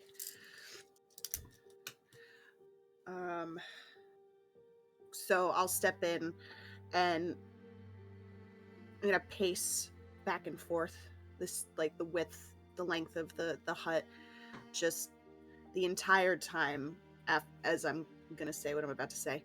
And I go back and forth a couple of times, just wringing my hands, looking for a way to start, and then it all just comes out as word vomit. And I let me talk for a moment. I'm so confused, Kira. I'm so conflicted. I don't know what to do. I do know that's a lie. I know what to do. I know what I'm going to do.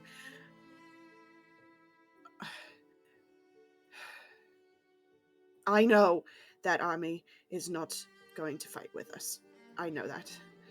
and I'm having a very hard time accepting the fact that it's not that my brother is going to be fighting not on our side. He said he wouldn't hurt us, and I believe him. I do, but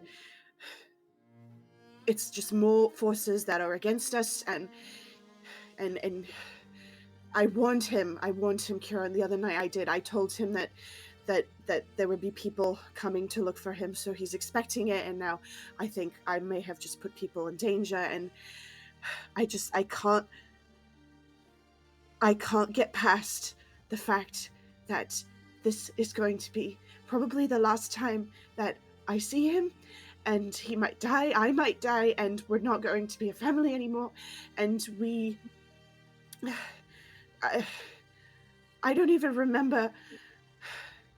I don't know. I tried to talk to him about a mother. I tried everything that I could think of in my power to bring him back, and it's not working. And I don't even remember my mother, the one that I was talking about, the one. I'm just so confused, and I don't want to fight him. I don't want to.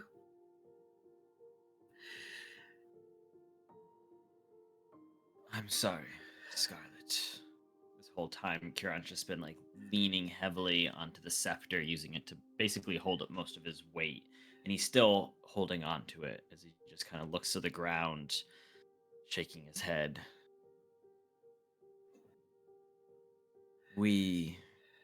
I failed you. There was so much we said we would do for you. Your memories, your brother, Cirrus, but let other things take a priority, and for that you have suffered a sideline this whole time. But that's just it. You and everyone were always there whenever I made the wrong decision or made a stupid choice and put everyone in danger. And I've been so ungrateful. All I've been thinking about is getting my brother back to me. And I've fucked up so many times. Failure is the sign of growth.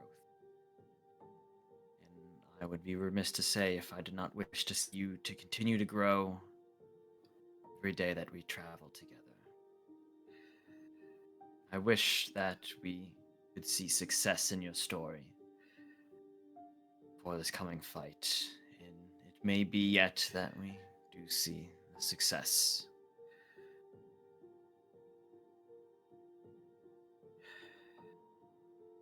I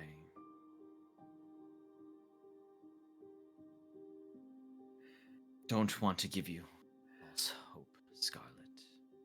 No. I told you so long ago, hold out hope for your brother.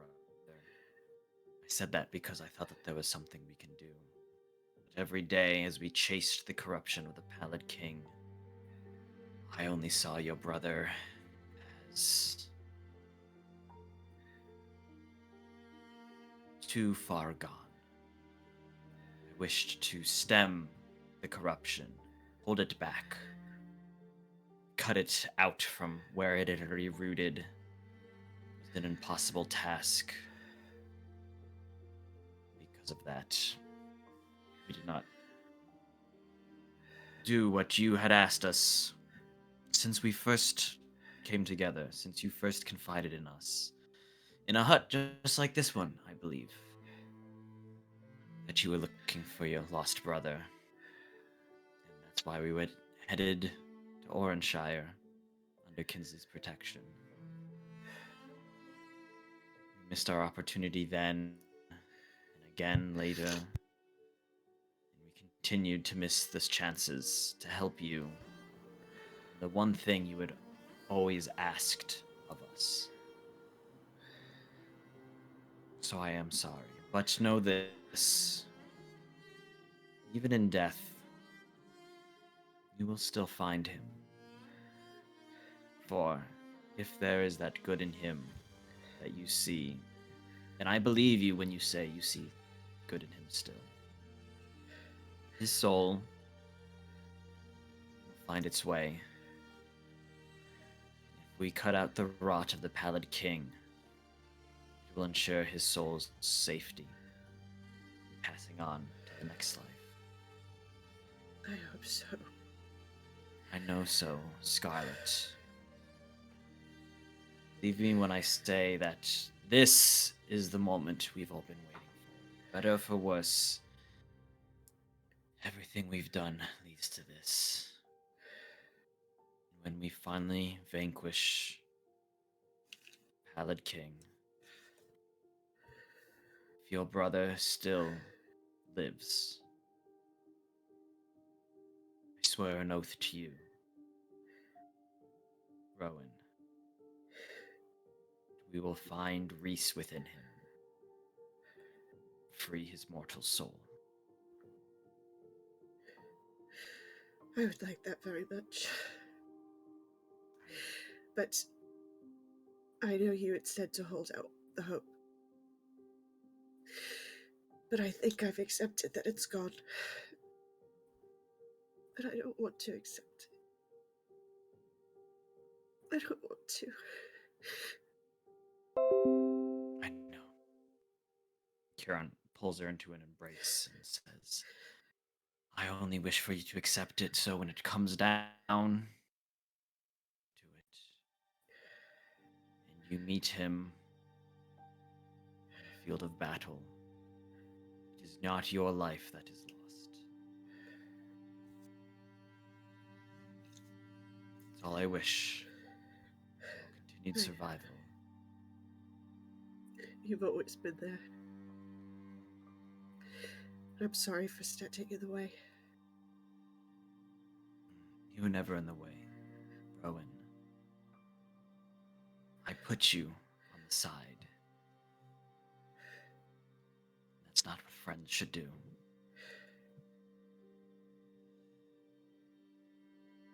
I just hug you tighter. Now come, champion. Let's take a moment. Then we have work to do. All right. Kind of come out of that hug. Camera's rack focuses on Ilyavanya sitting between the two of you. She kind of looks between the two of you, and it's hard to say who she's talking to, whether it's Huron or Scarlet specifically.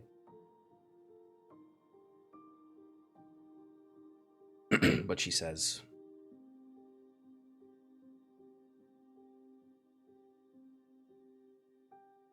people, mortals, you all, are like rivers, I've noticed.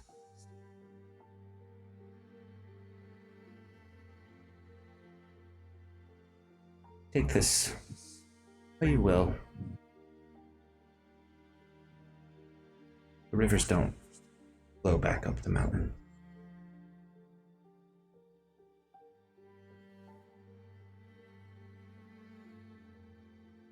There may be no more of that memory, but rivers keep flowing.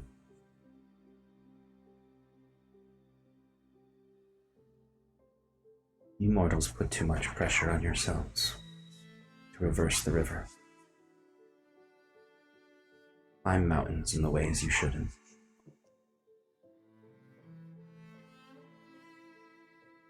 That's why I like you so much. I think. Not like us. We don't flow like rivers.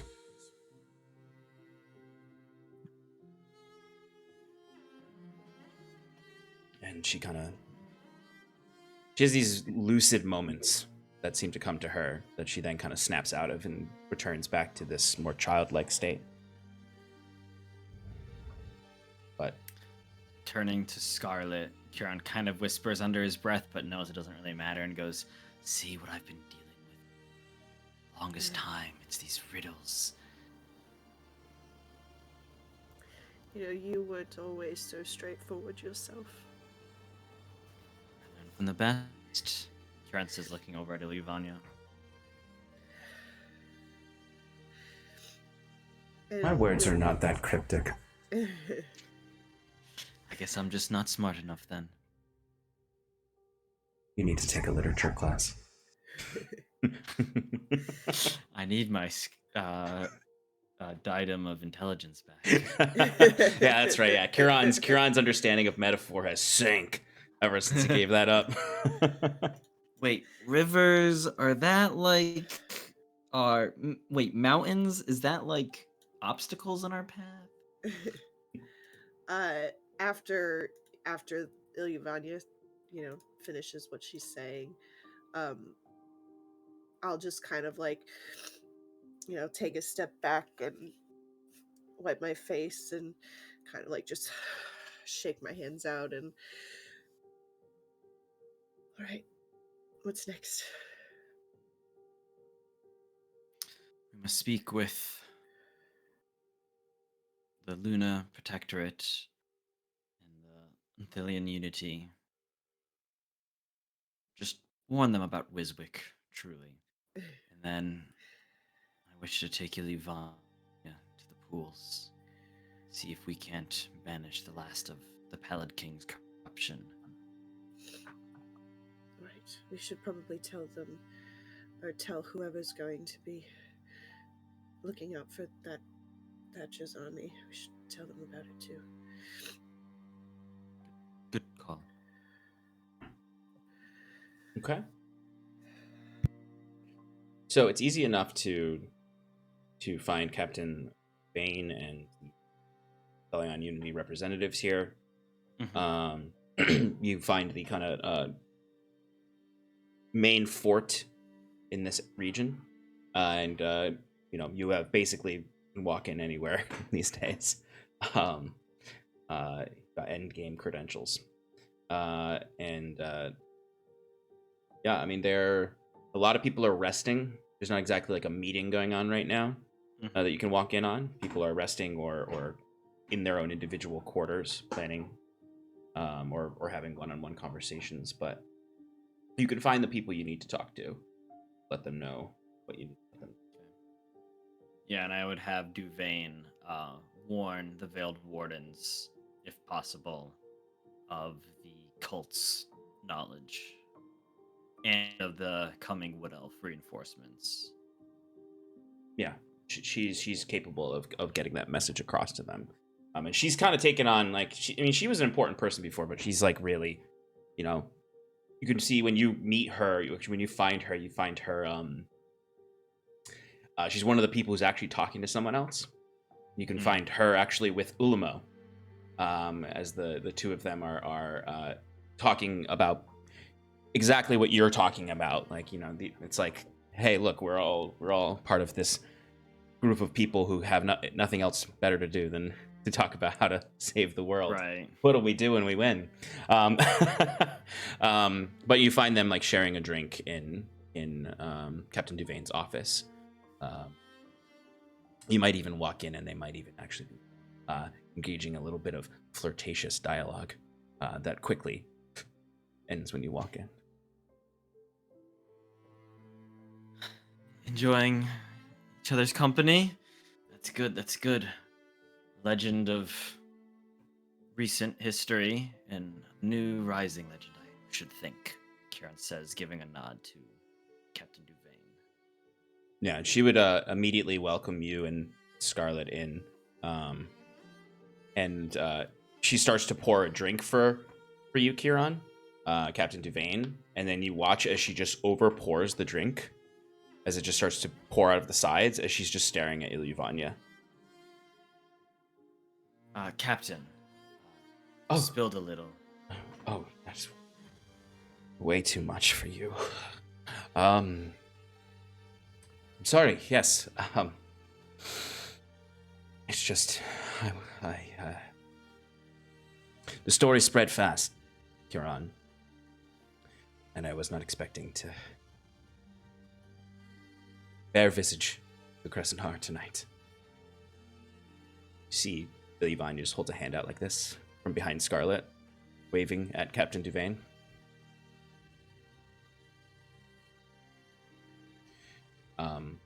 But no, you can let them know everything you need to let them know. Yeah. And they will send that message, and they'll begin alerting their people at Wiswick is going to be messing around with stuff tomorrow and digging ditches and raising walls and fixing things and doing all that fun stuff. I would And have told them about the cult too, so just keeping an eye out for that. Yep. And I think Huron would even say, like, maybe it's best if you send some representatives to young friend. Just make sure he's on the right track.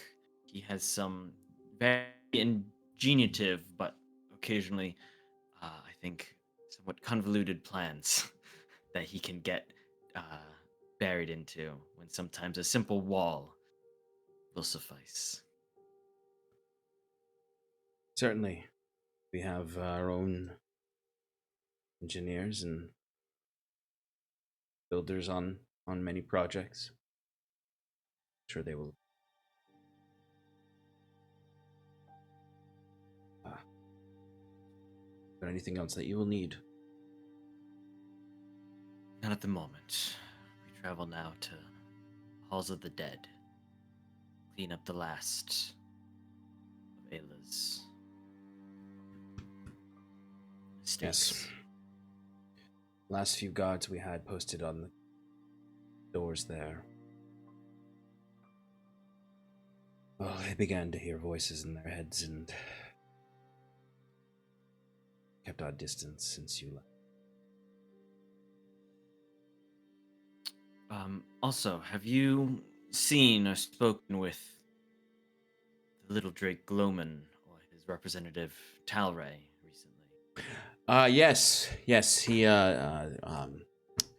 the wood elf keeps coming down and shouting orders at us that we don't fully understand. But he's been helpful. Good. He thinks we can hear him from how high he's flying, but we clarified with him. Good. They've been extraordinarily sure. helpful getting people I'm out of sure. the city. It's good to hear. Enjoy your drinks, enjoy your rest. Tomorrow, the cavalry should be arriving. Planning will really start.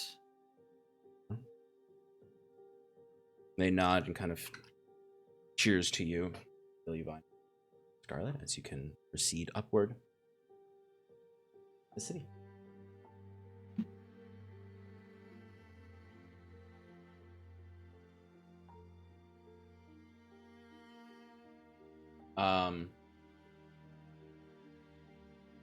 So you want to go to the pools now? Yes, please. Okay.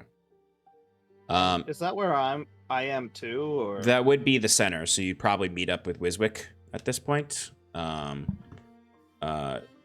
that would be the center of the city. Okay. So you can set Wiswick up outside of the Bailiff's chamber and let him begin his process. Yeah, so I would consult with the with any generals or anybody who wanted to do tactical input. But my first initial thought is, you know, the central well, the gate that's opening up is at the Halls of the Dead, correct? Right above it. Right. So, you know, the inner wall is probably a last line of defense. It's not as strong as the outer walls. Mhm. So my first, step without, having to ask for advice is to just empower that area. Mhm. I'm gonna just for the audience, I'm going to cast my Bulwark Shop of Noldagra, Mhm. which surrounds a large area and lasts for 8 hours. And while in this area, I can move the earth without needing concentration, and it maintains the shape. So I'm going to try and elevate the walls and repair the walls as best as I can. Just so you know, Sean, the modifications I can do are not for earth, not for just stone. Yeah. So any pre-existing structures I could sort of repair with like mud or clay and harden it, but Yeah. it's not going to be as powerful as stone. As a pure stone wall. But I can move those things. So I could elevate it, I could lower it, I could Okay. even break it apart and move it around. Like if it was a cobblestone floor, I could lift it up and turn it into something else, as long as the earth is the material I'm using to do that. Okay. Generally, just speeding things up. I think the plan is to just make a fortress around the halls of the dead, and like not weaken the outer walls, but not pay attention too much to them. They're already pretty secure. Yeah. Focusing most of my stuff centrally. I'd like to use the Illustrium Quarter for the production of the flowers and such, because I see that there's a lot of open space there, and there's also that river that runs from north to south in the city, throughout the city. Yep. Which could be a good way of telling people where to go if they don't know where the healing is. Just Follow the head river. upstream. Yeah. Okay. Worst case scenario, you could dump all the flowers in the river, make them run down, purify the lake. I don't know if that'll work, but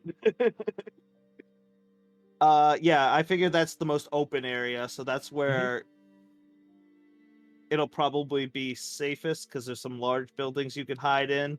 The smaller buildings might become more of a like, I want to turn that old terrace into a sort of labyrinth of way of what do you call it, towers and stuff like that, where people can hide out and like have a lot of cover and defense, like defensive positions. Yeah. I see. Not sure about the bulwark. Is it Macerium or Majorium? It's a C. Mysterium. Macerium.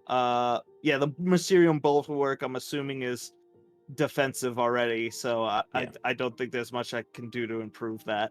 Yeah, that's definitely the most secure area already. That needs the least help. Did I cover everything? I think that's pretty good. Yeah. Anybody else got advice?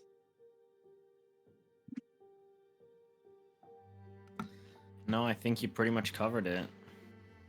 Yep. So you just see Wiswick, up on top of a giant pillar, and he's like lifting things up with his hands, and like the earth is just molding around him, and he's laughing maniacally, like this is like him having the time of his life.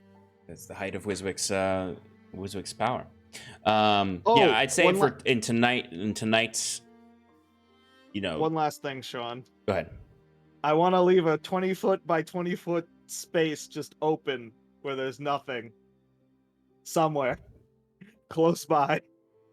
In If it can fit in the halls of the dead, I'd put it there. Yeah, you could definitely create an open little 20 by 20 space. There's probably already an open 20 by 20 space somewhere in the area. Perfect. I won't touch it. That's my spot. Okay. I got plans for that spot. Okay.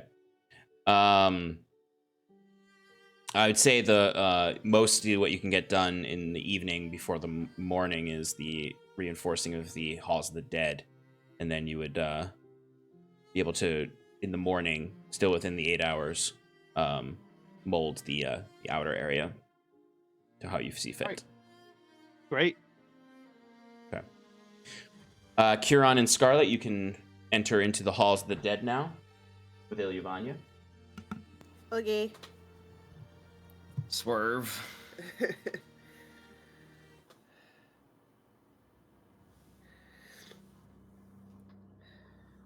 What exactly are you hoping to accomplish here? I don't know how much help I can be, but I can keep an eye out and hit things, I guess. A little moral support goes a long way too. Thank you, though. Of course. I'm hoping that Iluvania, either through her own power or through something I might be able to do, reclaim these pools. Pallid King's taint still lingers. I do not wish him to have any iota power here. You should be careful as well. Steer clear. Don't touch it if you don't have to.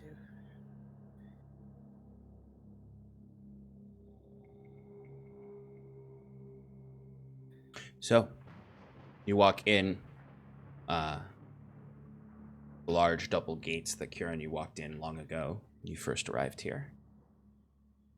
Of course, the place is abandoned entirely.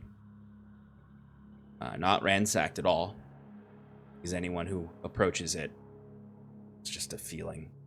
And you feel that feeling now. The rot.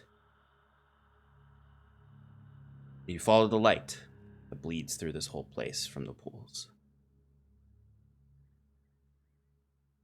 The waters have flooded, gorged themselves throughout the halls.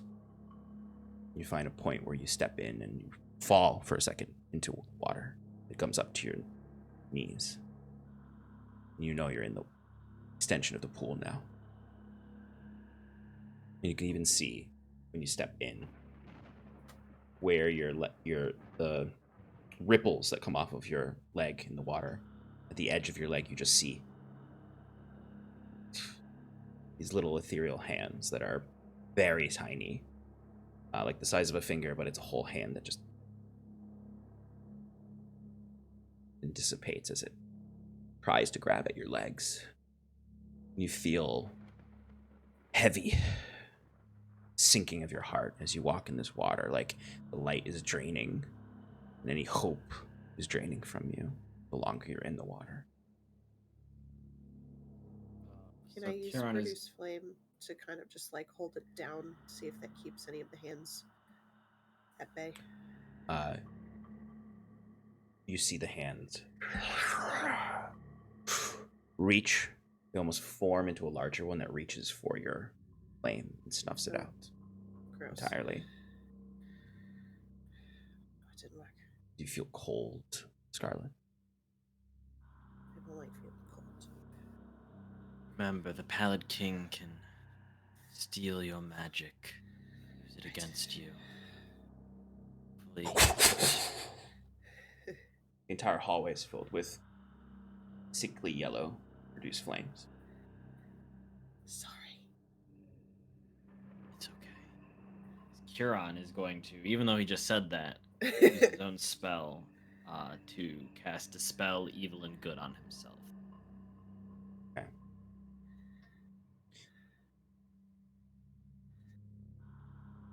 You watch as you cast that.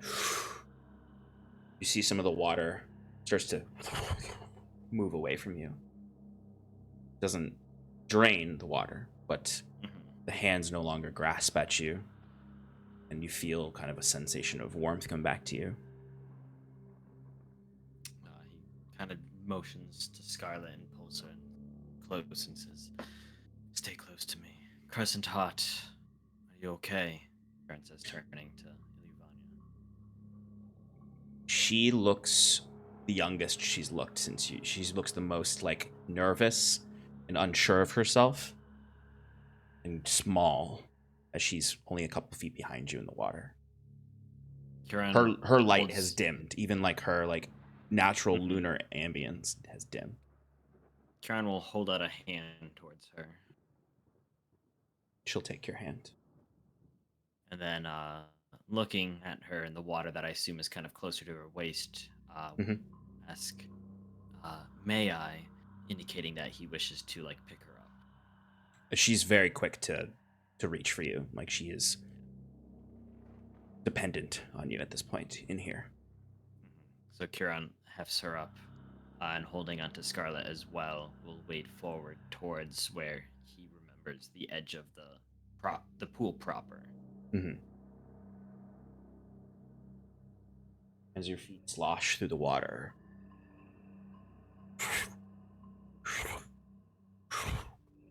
echoing. Place feels impossibly hollow right now. As you then take the turn down that long hallway you once walked down, you can see the light of the pool. This sick vermilion red, mingled with mucusy green and yellows. Most vile substance you could imagine. Rot, in essence. This yellow miasma gushing off of it, filling the space. Reminiscent of the miasma Archdruid Orlin so long ago filled the basement with. Is Goth doing anything in reaction to this? Like Ilyuvania, Isgoth is the smallest he's ever been. You can barely feel him. You might even think if you tried to activate the prongs of the black, nothing would happen. He'd hide. This is the thing that first imprisoned him in the blade. Forced him to serve a pallid stranger. Okay.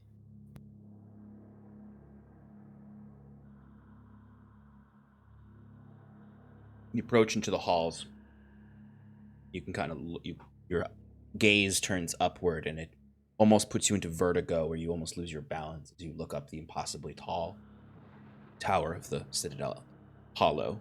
Once radiating with a lunar light, now just a dim, sick red light, and then an even brighter, sick light from above. The very thin strand of light leading up to the crack in the sky. Another issue I should have dealt with immediately. Got stalled on.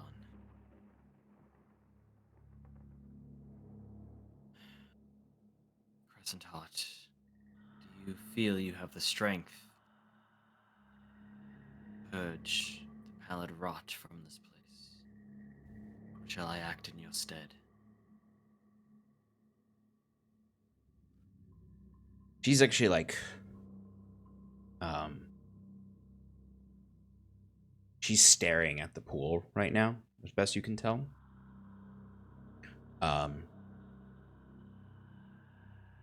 And she kind of indicates for you to let her go, stand.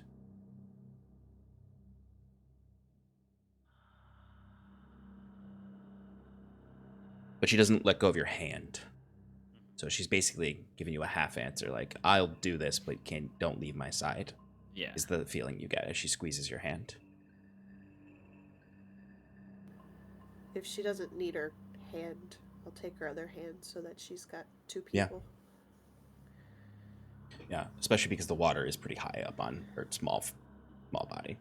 Yeah. So it's almost like you're holding her hand to make sure she can step and wade through the water as you and Kieran lead her into the room proper, up to the pool.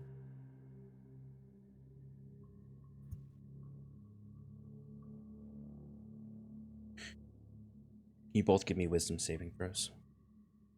Kieran, you have advantage because of the good and evil, right? I don't actually think so.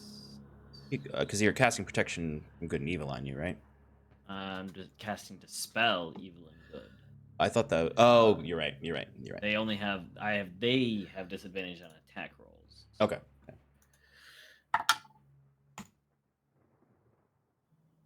10. 27.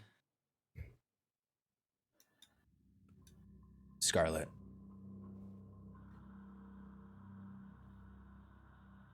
The water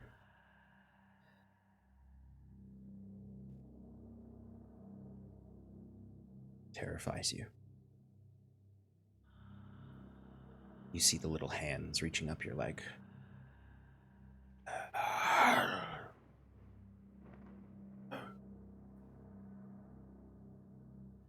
And then suddenly, Scarlet sinks into the water and disappears. Crap. She's gone. Mm-hmm. I would have. I don't know if I'm able to, but I would have let go of Ilyvania so I didn't. Yeah. That's totally fine.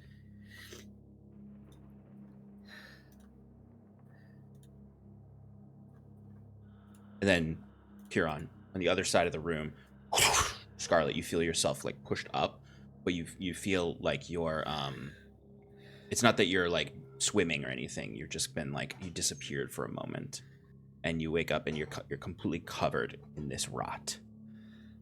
You feel yourself sickened by something. You're coughing up this Scarlet. black ichor. The berries. Yep. Eat the berry. Yep. And I pat around, try and eat the berry. Yeah, easily enough, and suddenly you feel you all of this expelled from you at once, as you were almost taken by the pallid rot. Scooping up Ilyvania, like under his arm, Kieran charges across the water over to Scarlet and goes, "Are you okay?" I'm fine. I'm fine. It It worked. tastes terrible. Yes. Wait, just point of clarification: was it the berry or the rot that tasted terrible? Both. Just like Wiswick to make a bad berry. It's no good berry. It tastes different to everyone. Yeah, I would like to say that it is the most delicious thing to everyone except all of my party members. For you all, it just tastes like medicine. Oh, gross. But it would be just like Kieran to like the taste of medicine. Yeah. Yep. So yeah, Kieran, you rush across, and Scarlet, you even see like as he comes, you can see like his hands that follow after him.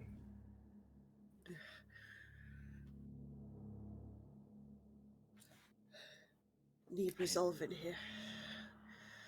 I didn't realize it would be so strong. Putting Ilyvania back down, Kieran goes, "We can make this quick, Crescentheart. I don't mean to press you, but every second we stay here is a second we put ourselves at risk." Whatever you need. She nods at you two.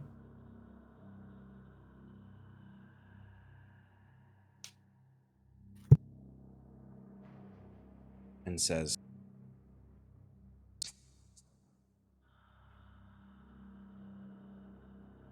I can do it. I can do this. Can we help? Stay close.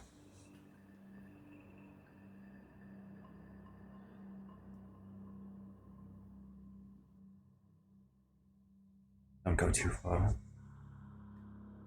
and then she takes off the mask. See her face now, just as I described it to Timber. The Ogham runes, almost like scars across her face. The Elysian visage, and the overwhelming feeling of safety, even in this rotten place. She drops her mask, splashes into the water. You can even see the water in a film moving away from the mask, like ink shines a lunar brightness against the red blood clot sickness of the rotten font. And she just starts walking forward towards the pool proper, as the two of you are on the side. Follow her. She steps into the water. It's deeper on her. This is where it actually is the font. It comes up to about mid-chest on her here. Point where she's almost swimming. You can see all, like, since you're behind her, you can see the water's like almost slithering towards her. Like all of it is now swirling around her. You can see the hands coming out. You feel yourselves relax a little bit, at least because the water is no longer trying to do anything to you. As the sickly produce flames ignite across the room. And she grasps the spectral thread that is incorporeal, but her touch is incorporeal, so she almost pulls on it. You hear the cracking above as the sky lights up.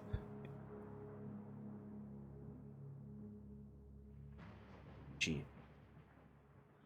begins to pull on it, try to break the connection. Anything you'd like to do to try to support her? Huron can both cast a 9th level Dispel Magic and use, like, channel that. I mean, it only technically is up for a minute, the Dispel Evil and Good. So if I still have that available, I can use that to trigger the exact wording is break enchantment. Nope. Nope, so technically neither one of those would actually work here for the Dispel Evil and Good. Because it targets a creature. I mean, I would allow you to use that here. Okay, cool. I'll, even though I didn't feel like Isgoth was going to be able to do anything, I'll try and summon him and just kind of whisper to it, just say, come on, face your fear. We'll do it together. And try and use it to hack at it. Or at least wrap around. Yeah. And try Absolutely. and Destroy the thread. Yep. Go ahead and give me an attack roll, Shannon. Scarlet, at disadvantage. And is there a roll associated with the Dispel Good and Evil? So if I am breaking an enchantment, that is removing a Charmed, Frightened, or Possession effect, it's just automatic. If I'm dismissing, as it says, it's a celestial, whatever, I would have to make a melee spell attack, and then it makes a charisma save, or else be sent back to its home plane. Okay, so go ahead and give me that attack roll. Scarlet, what was yours? 21 with disadvantage. Okay. Ilyuvania is able to empower you to have this latch on and actually make corporeal contact with this incorporeal thread, as you can support her breaking this connection. Cool. Do you want me to roll damage or? Nope, anything? you don't have to roll damage. It's you For supporting. flavor, I want to pump some fire into it. Absolutely. Kieran, what was your roll? 17. Okay.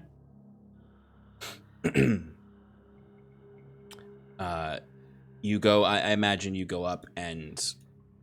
I guess what does it look like when you do this? You know, Scarlet yours is wrapping around the thread. So Kieran would walk up, and he's got this, kind of holy light protecting him, radiating off of him. And as he reaches up to grasp this thread, the light rushes up into his hand that's shining uncomfortably bright as he grips it. And then there's a flash, as that would be like the attack. The flash transfers from his hand to the thread. Exactly.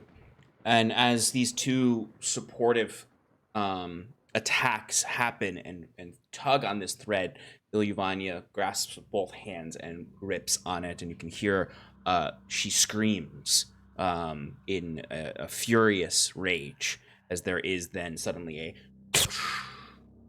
as you both help her. This, as you can see, Isgoth comes whipping back, and Kieran, you feel the power rebounding as this light flashes, and you can see this thread as it scatters into twilight stars. And you look down, and Ilyuvania is now kind of just floating on her back in the water of the pool. As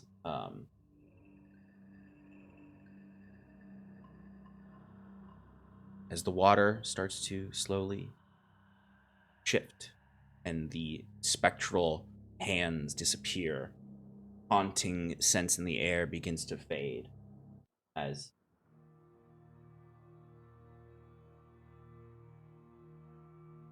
the hall softens. From her floating body, the water becomes lunar, celestial, and fey, radiant. I'll go support her head. Maybe if she is she conscious. She's unconscious. Cool. Oh, then I'll pick her up. Maybe. And Kieran goes and picks up the mask.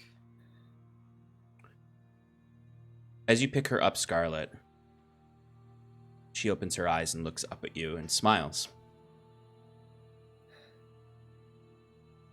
You did it. Are you hurt? Are you alright? I only did it with the help you champions offered.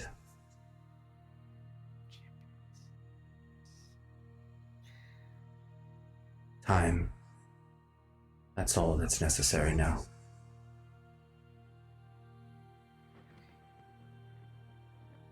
Give me time. She looks from Scarlet to Curon. I'll pass her over. She actually stands, like as you're passing her, she dips her feet back into the water and stands and kind of just like her hand slides off of your back where she was, and her other hand goes and touches Curon's armor at the chest. I know this soul.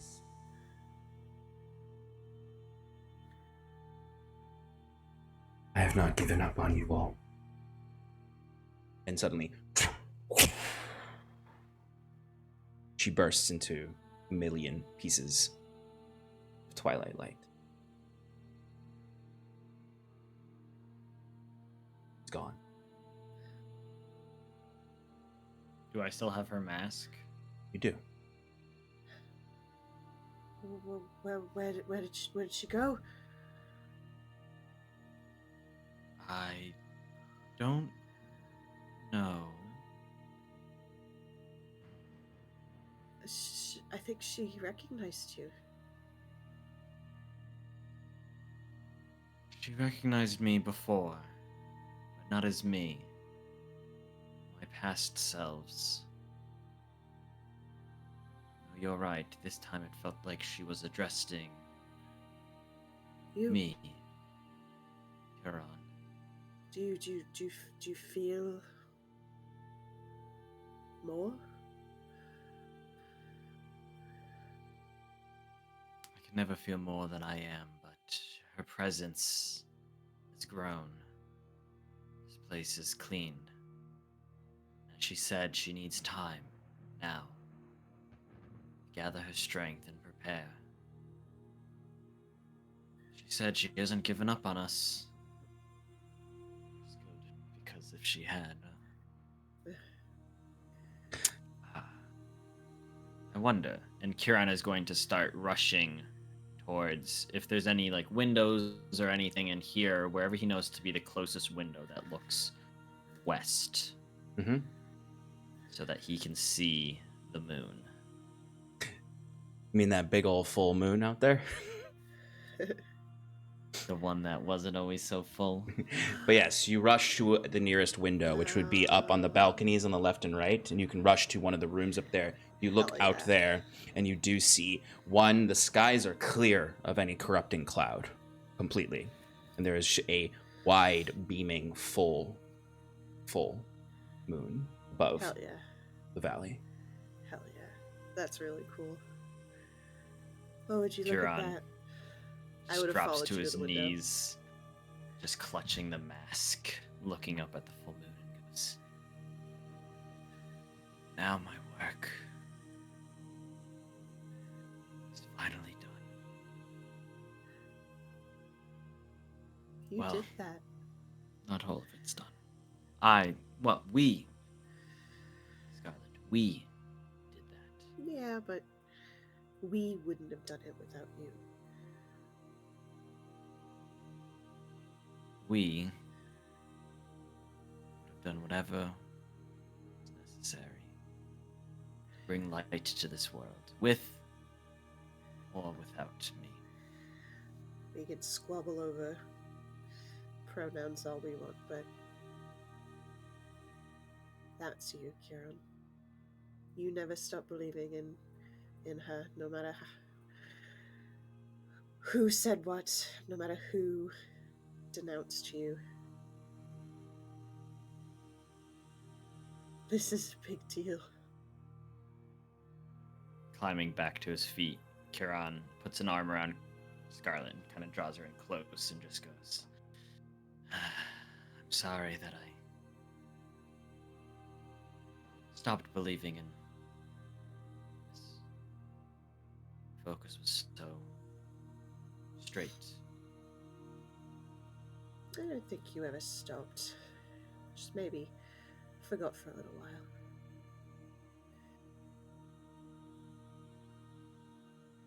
My head's on your shoulder.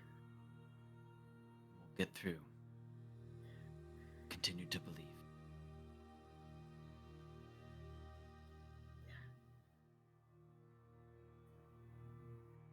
And you've done your first thing that has successfully prepared you for what's ahead. You've purified the pools of Ilyuvania, reconnecting her fully to the soil of this valley, allowing her to reconnect with her full self.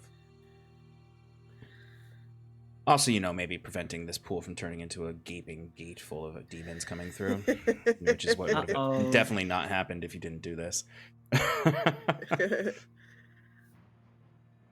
But there's still more to do. It's 2 more days of preparation. But tonight, you can rest, knowing that one more thing believes in you as you're back.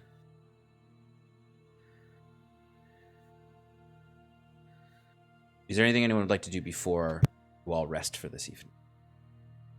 Specific. Wiswick comes down from his elevated position and says, Oh, no. Oh, all my work is done. Well, not all the work. How are you guys doing down here? Yeah, like as the two of you are like walking out of this hall with this big light behind you.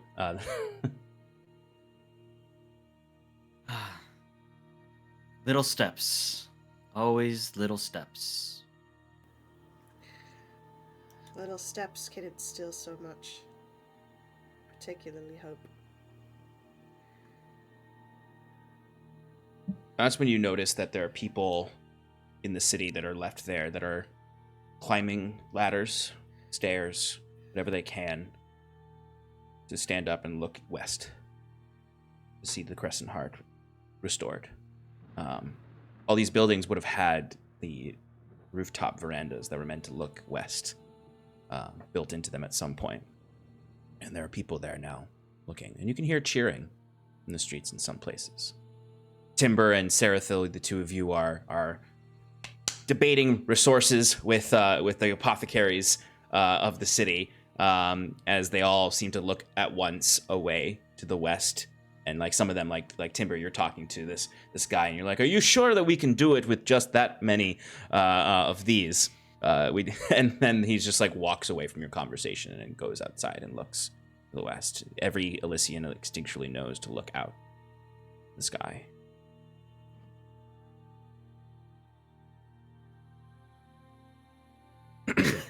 What?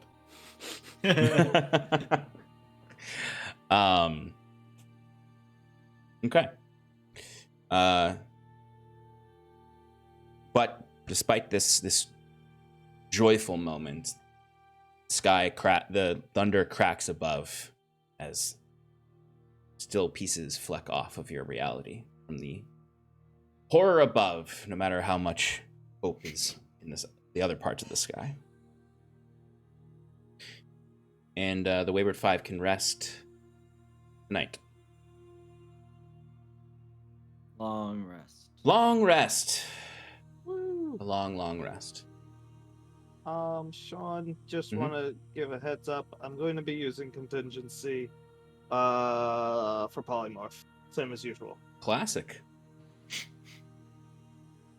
Good backup. What can I say?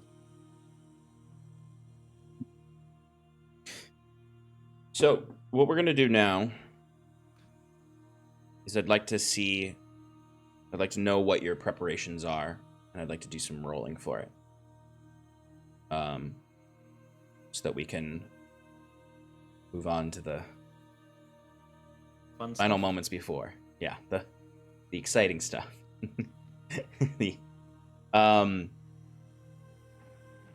So you all wake up the next morning, and despite this pallor in the sky still, people of Thaeres-Mor are working hard. They've woken up immediately, and there's a renewed sense of purpose amongst the people here.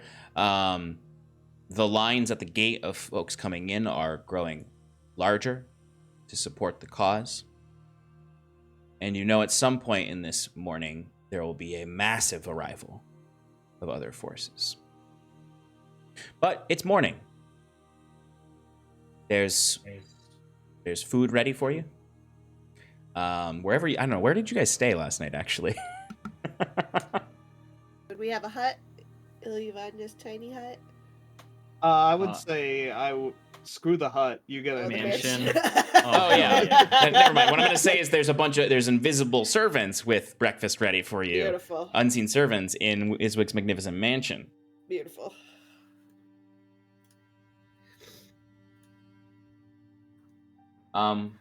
But the day has begun, and if you want to do preparations, discuss, this might be a good time to talk it out first, and then decide what you're gonna do. I Wait. Oh wait. Oh, wait, go. No, you go. First, sorry. think if this is the day of the battle, I'm basically gonna start Day off before. No, you got 2 day days. before.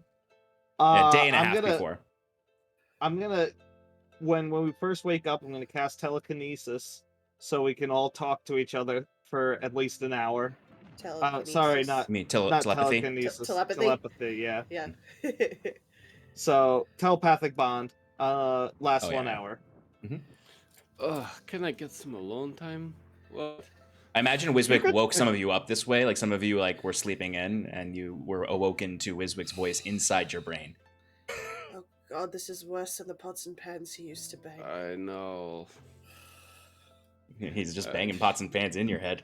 Yeah. No, the wait. undead servants bang the pots and pans Oh, for me. Undead. Clearly. Oh Yeah. my god. Unseen. What? We could just go have breakfast together. That would be nice, right? Talk at a table. Sleep. Yeah, but now you can eat and talk at the same time. How cool is that? Ugh, I think I preferred not being in the group chat. yeah. Come on, champions, up and at 'em. Got one more day of preparation. Sean, how successful were Sarathil and I in procuring everything? I think we're gonna have to make some rolls. Yeah, that's where you're going to be kind of confirming today. Got it. Because yesterday basically was you beginning the conversation, because today is the day when you have the true resources at your hand. You have people Got it. capable of teleporting all over the continent that are going to be here, as opposed to it just being like, yeah, we've got 10 gillyweeds in the back. They would be like, no, Yeah. we're going to teleport to Raphael's, we're going to teleport to Byzantium, and we're going to create a production line. But for now, it's kind of you guys deciding what you're gonna do over the next 2 days, talking amongst each other. We're gonna roll some things out, and then we're gonna get those results, and then it's going to be literally the night before is what we'll end with tonight, like the night before the next day. So let's get some talking going amongst y'all about what you're doing today, or over the next day and a half. So, in terms of preparation and reinforcement, it sounds like you guys were successful in Did you reinforcing the not interior. see the full Oh. moon? Oh, I saw light. It was beautiful, and it distracted some of my. Anyway, great, good job. I'm proud of you. I don't think you Now, appreciate how significant that is, Timber. I, But I, whatever, move on. I good job. Such a dad. I was just gonna say that. Aren't you proud of me? Tell Kieran you're proud of him.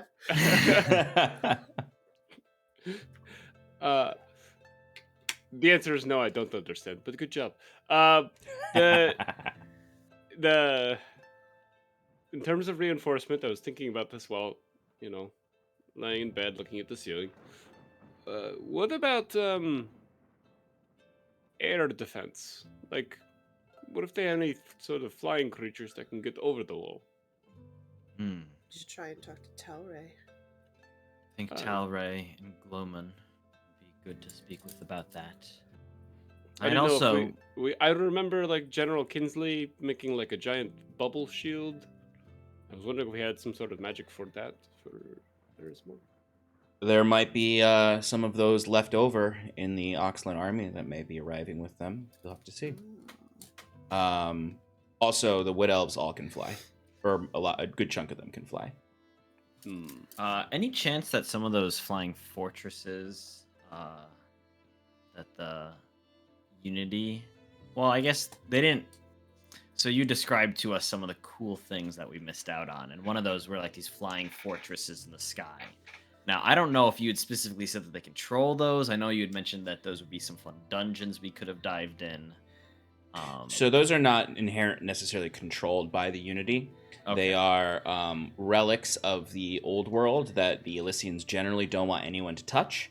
So some Athelion mages may have been like, well, I'm going to go touch it. Yeah. But it's kind of like the Spire ruins, where it's kind of this thing that, like, we don't control any of it, but sometimes we might explore it. Yeah, okay. Additionally, I mean, they're not here yet, so you don't have the chance to tell us if we got them, but Oxland was using some kind of aerial battle stations to rain death. Yeah. Well, if they have them, they'll bring them. Dope. Also, Kieran will go, I had thought of something we could use in terms of an aerial defense, but it would only be for a short amount of time. I don't know how exactly effective it would be. I think it would be a lot of fun to use, though. As he just thumbs a 5,000 gold piece diamond at his waist, indicating some kind of, I don't know, gate spell he might cast.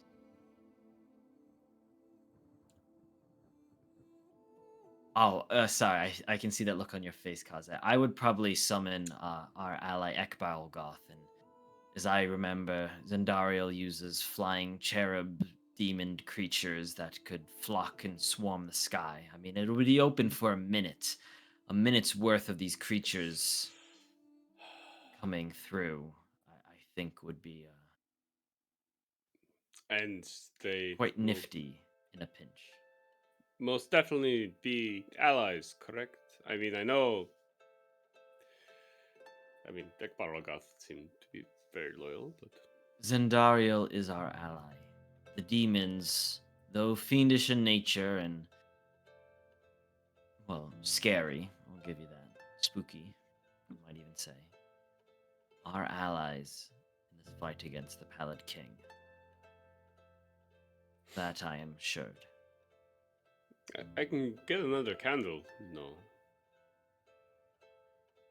No, it's okay. I think this one use should be more than enough. Zendariel will probably only bequeath us a small amount of her reinforcements. I understand her want to ensure the Hell's defenses are kept strong. Though, of course, if we defeat the Pallid King here, she doesn't have to worry about her defenses, but, you know, the gods, they'll only give so much. I guess I could technically ask her, but that's beside the point. Sorry. You had inhaled, indicating you had something to say, Kaze. Oh no, that's just I need to breathe.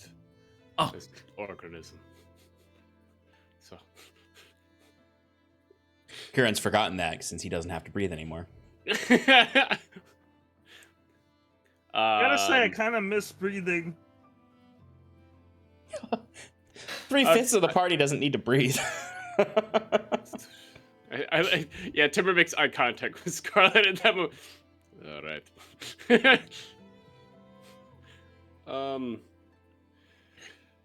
I can't think of much else other than hopefully we can get more structures of or weapons that are built from the war down south. Anybody else have anything to add? Not all wars are won with weapons, Kaze. Kieran says he reaches a hand out and places it on his heart. I mean, I think some of them, or most of them are. Well, and my expertise is with weapons, so I was going to go around and see if I could be of use in prepping, repairing, sharpening. That sounds like weapons. a good idea, Scarlet. Sarathil and I will be trying to. We need to continue our work on prepping the potions that we found. I think we came up with a good system to produce. I'm not quite sure as many. I'll find out in a little bit. Wiswick, if you could see if you can get that bubble or shield working. Yeah, I be have a wonderful. few. I have a few more alterations I have to check up on. You know, I definitely want to see what's going on with the production of the berries that I was gonna promote. But yeah, if the men come that have the technical know-how, I remember the spell. I don't mind helping out with that. Just save a potion for me. Sean, I'm also worrying about the berries, though, right? That's Yes, you are. Okay. Yeah, you're doing both. So, Sarathil and Timber, could you skill of your choice and how you're going to be using it in this? You're both going to roll. So, pick your skill. Explain how it will be relevant to the attempt, what you're attempting with creating this production line of potion creation, and then go ahead and roll and give me what you got. My thought process for me was studying the potions themselves, using an Arcana check to kind of like deconstruct and reverse engineer like the components that went into it. Not the components, but like the magic essence that was behind it, and then turning to Timber's expertise of what reagents or recipes could like use that. Absolutely. So then I'd say it's an Arcana check on your part, and then Timber, you can do the alchemy check. Alchemy check. Yeah. Okay. Oh, What'd you get? what is that roll? I'm doing knowledge from the past on that. Oh, pathetic. Because I've already rolled up the DC. 17. 17. Technically, I have expertise in this, so 32. Hell yeah, dude. What was your base roll? It was a 16. Yeah. Timber, you almost accomplished the DC on your own, because it was a 37 DC. But yeah, with a combined 49, you can work throughout the day. It's gonna take up basically this, in addition to Timber helping cultivate the berries, is gonna take up your entire kind of like free time. I mean, obviously you can do a few other things, but for like any prep for the fight is gonna, and over the next 2 days, is mostly going to be taken up with establishing this this production of potions to create create enough for as many people as possible. Or I guess this is actually how this is what I'll say. You have two choices. You can either establish establish potion depots where people can go to get healing potions and these potions of haste and whatnot. Or you can outfit people with potions. So it's the kind of thing where one gives kind of an immediate boost to the forces you have, and the other one gives us a smaller but sustained boost. But the immediate boost won't be as much to everyone as the sustained amount would be. Yeah. It's kind of like everyone gets your ration of potions, or every unit gets their ration of potions that may not even be enough for every single person in it. Or it's kind of like these are our depots of potions. They will be slowly being replenished throughout the fight, and will provide a more of a stable supply. Basically, it's the kind of thing where, as I'm whittling away at your forces, there'll be like a regenerative property to them versus your forces starting stronger immediately.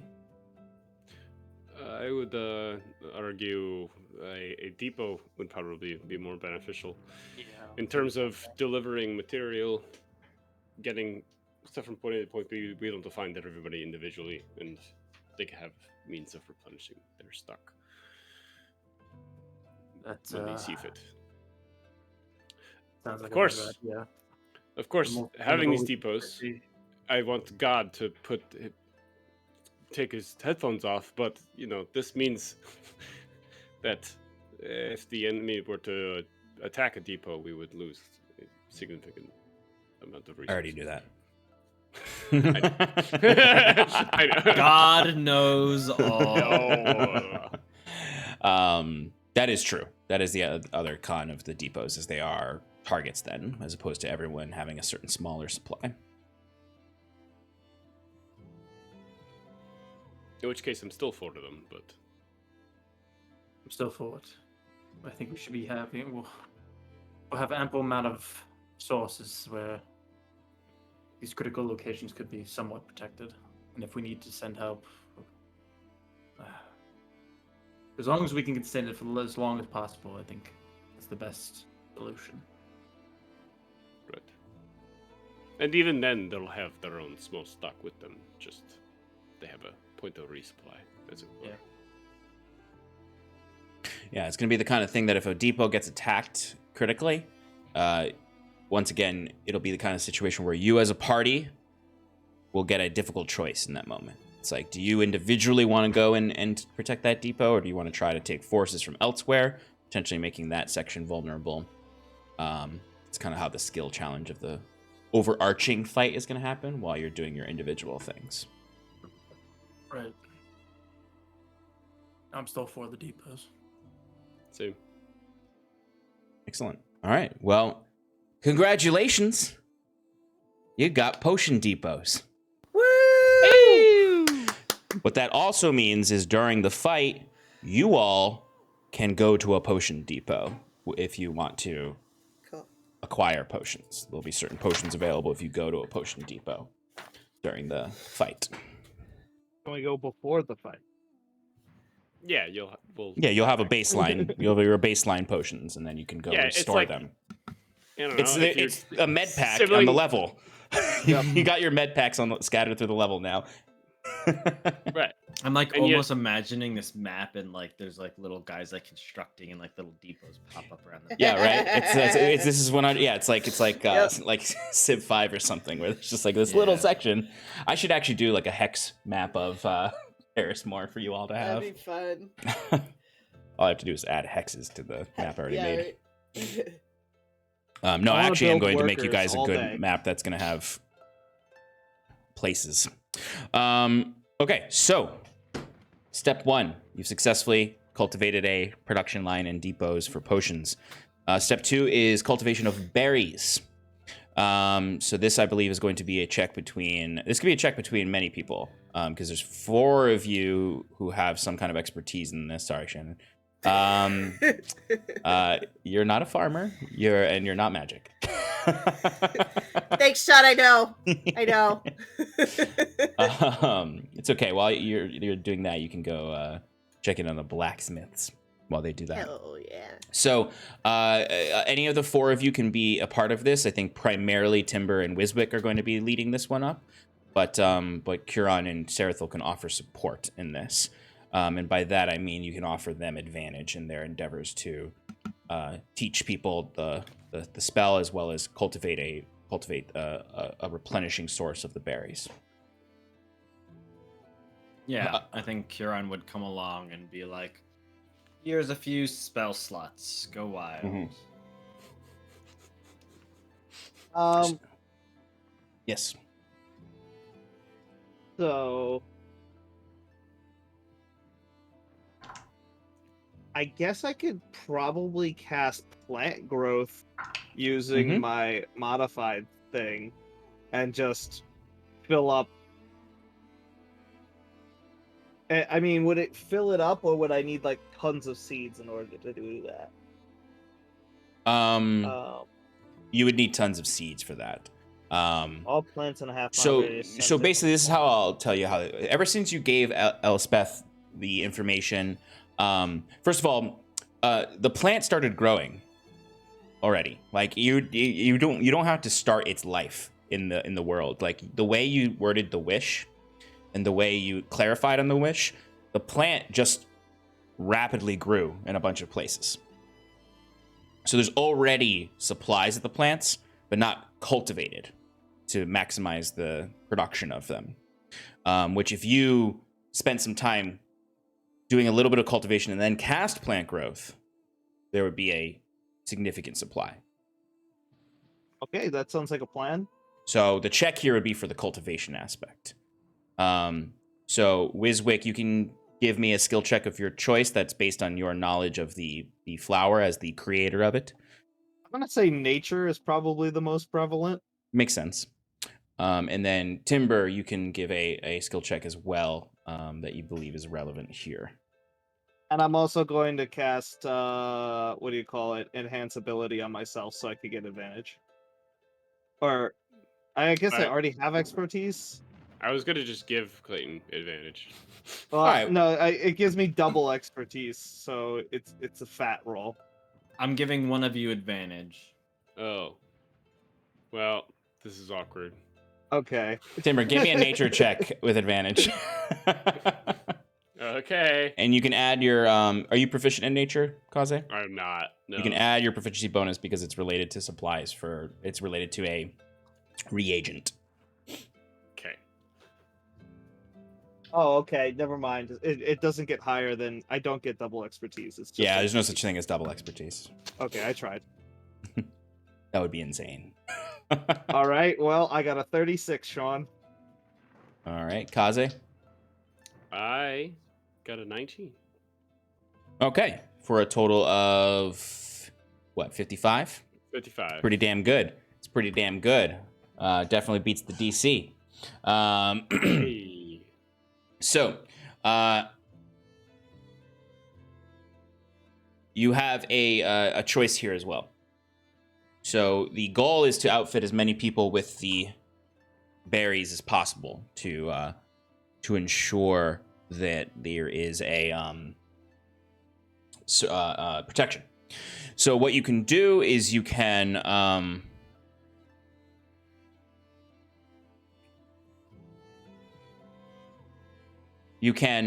basically really aggressively cultivate, aggressively grow the plant in this space. And this is kind of a short versus long-term decision. You can supply the entire force with enough berries to protect them for the duration of the battle. But you will have scavenged every last essence of this berry from this area, thoroughly negatively impacting its future ability to grow after the fight. Yes. Let's do that. Or you can... What's the other option? Or you can sustainably cultivate the berry a bit more. In this sense, and have a 50% yield for the army, but it will bolster the army further. In the sense of the full army is just pure protection from the Pallid Rot. The 50% protection will come with an additional aggressive boost, where the army will be stronger in the sense of their ability to hurt the other side. So you're basically choosing either full protection or partial protection with a little bit more attack. With the added, Would a better way of saying it is like the people are protected in one sense, and the people and the land are protected in the other sense, but like less people, but more the land. Yeah, that's a good way to put it. Yeah, because so the land will be completely shorn of it in one way, but every person in Thaeres-Mor will have access to at least one berry. The other way, there's the inherent protection of the berry available to the land, and the berries will be stronger as well, but less soldiers will get it.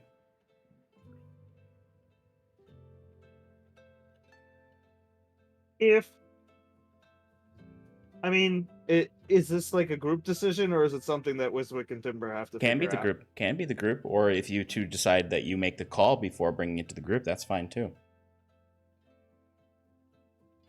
Timber, I have my ideas. What do you think? I'm torn. There's part of me that thinks that maybe everybody should just have the berry. It's not going to be useful post Pallid King, right? So maybe we do that. The way I see it is, do we prioritize the lives of the people here that have come to help us, or do we prioritize defeating the Pallid King? Because if we contain him in an area that is still, ripe with this power, it could make our fight a lot easier, but the sacrifices might be more dire. So if I were Kieran, and Kieran were next to me, which he is currently not, but if I were to read his thoughts, it would be to defeat the Pallid King. So I think we should go with that. Sacrifices must be made. I'm kind of with you on that one, buddy. Let's do it. All right. Cultivation of a stronger berry, it is. 5 minutes later, Kieran passes by asking for a status update, just out of curiosity, and goes, "What? No, I would have said strengthen all the soldiers. The less casualties, the better. A stronger base is better than just amplifying once. You know what? Doesn't matter. We're all gonna die anyways. Woe is me. Woe is me." All the hope created by Ilyavanya restoring the moon dissipates in one moment. All Kieran's fault. Remember that. All right, so the choices I've got right now so far, I love this. This is like picking your buff cards and debuff cards before some I used to play Rise of Nations and you would do this. All right, so we got potion depots, we've got stronger berries, as opposed to universal potion ration and universal berry ration. What else? Scarlet, you're helping out with the weaponry. Yeah, and I don't know if was Cedric planning on coming? Yep. Okay. At some point today, Kalra would arrive with Senric and a host of golden golems. What do we call it again? The Golden. Oh, we did have Company? it. That's from Game of Thrones. I would. Anyway. I would find him and kind of go around and just if there's blacksmiths around, just kind of offer our expertise and I don't know, sharpen and just make as many pointy things as possible.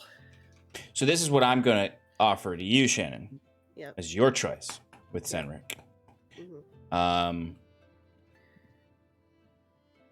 Given kind of the knowledge of your fights with in both battle and with extra powerful entities like the Pallid King's creatures, you can increase production of armor, or you can increase production of weapons.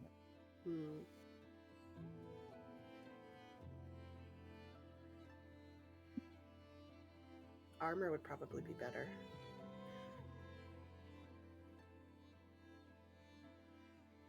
Yeah, we'll do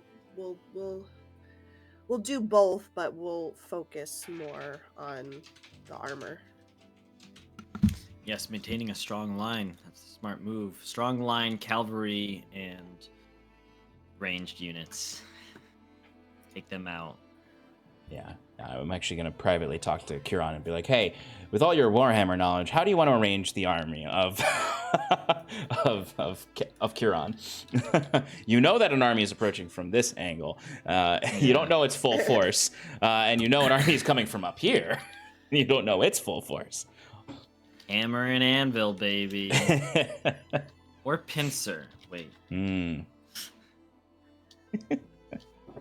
Okay. So we have potion depots, we have stronger berries, we have an armor focus. Is there anything else you'd like to do to influence the preparations? So Kiran wants to talk with all the generals that are coming. Generals. And also we'll cast Ascending to Zendariel to see what additional aid she can give. But in terms of like physically doing anything, I think that's the extent. His intention here is to have them kind of, you know, basically he wants to create a chain of command with Prince Robert cough at the top. I don't know why I'm coughing. He would want to have Prince Robert as the lead here in the chain of command. And then go from there. Okay. So what I'm getting is you want to establish a connected chain of command system as opposed to forces working individually. Correct. Okay. I want synergies, baby. I don't want all the Dwegar on one area and all the Oxlands in another. I want units mixed in matches. I want dwarven, you know, fire belchers next to imperial pikemen, you know? I love it though. Yeah. So we are going for, and I will, I don't necessarily have all the benefits and cons of all of these right now, but I will for next week. We have potion depots, stronger berries, armor focus, and synergetic tactics. Can I do one for the magic barrier bubble thing? Yes, so please tell me a little bit about this bubble you're making. What the fuck is that? So, Wiswick, you'd have several builders and engineers coming up to you and being like, well, first of all, looking at the, like, what I imagine like when you use Move Earth, it's like, it's very secure, but it's not a very pretty design when you're just like lifting walls, filling in holes. But they would actually ask you if you wanted to, if they're, so you had the idea to reinforce the old terrace as kind of a protective retreating space for the people and the soldiers. And then, but they wanted to ask you if you wanted to do any reinforcements on the outer wall. And when I say the outer wall, I don't mean the one on the map. I mean the old ruined wall that is beyond that one. That is not a complete ring. So they're basically asking you, do you want to do anything with that wall? It might be out of your range for the bulwark shop. So it would be the kind of thing where you'd have to do that again in a different area. But if you were interested in that, that's something you can do. But it sounds like you have something else in mind which you want to use your time on. So I want to hear about that. Well, I think that I want to contain him within the city limits. Okay. because that's where all of our defenses are focused. Mm-hmm. Not really gonna try and pull him any farther away than that, because then we'll be at a disadvantage. There'll be too much distance between us and them. So if we have enough wizards, or if I could scrounge up enough people capable, I'd like to use General Kinsley's tactic of creating walls of force that are intertwined to make like a sort of webbing that'll surround the largest area I could possibly muster with them. Say that last part again. So wait, say that again. I got distracted by the chat. That's okay.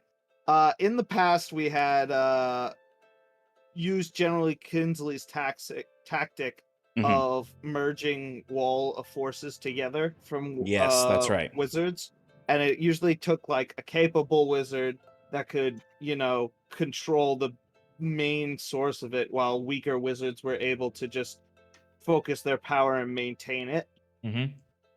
I think that I would like to gather a consortium of wizards to make something like this that would have the largest range possible. And then once I realize what type of distance I'm working with, I can create defensive protocols for those, more advanced wizards that'll be like the key, linchpins in the defense.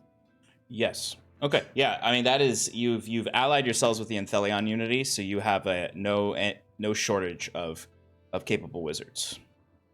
All right, then. Yeah, city limits. Okay.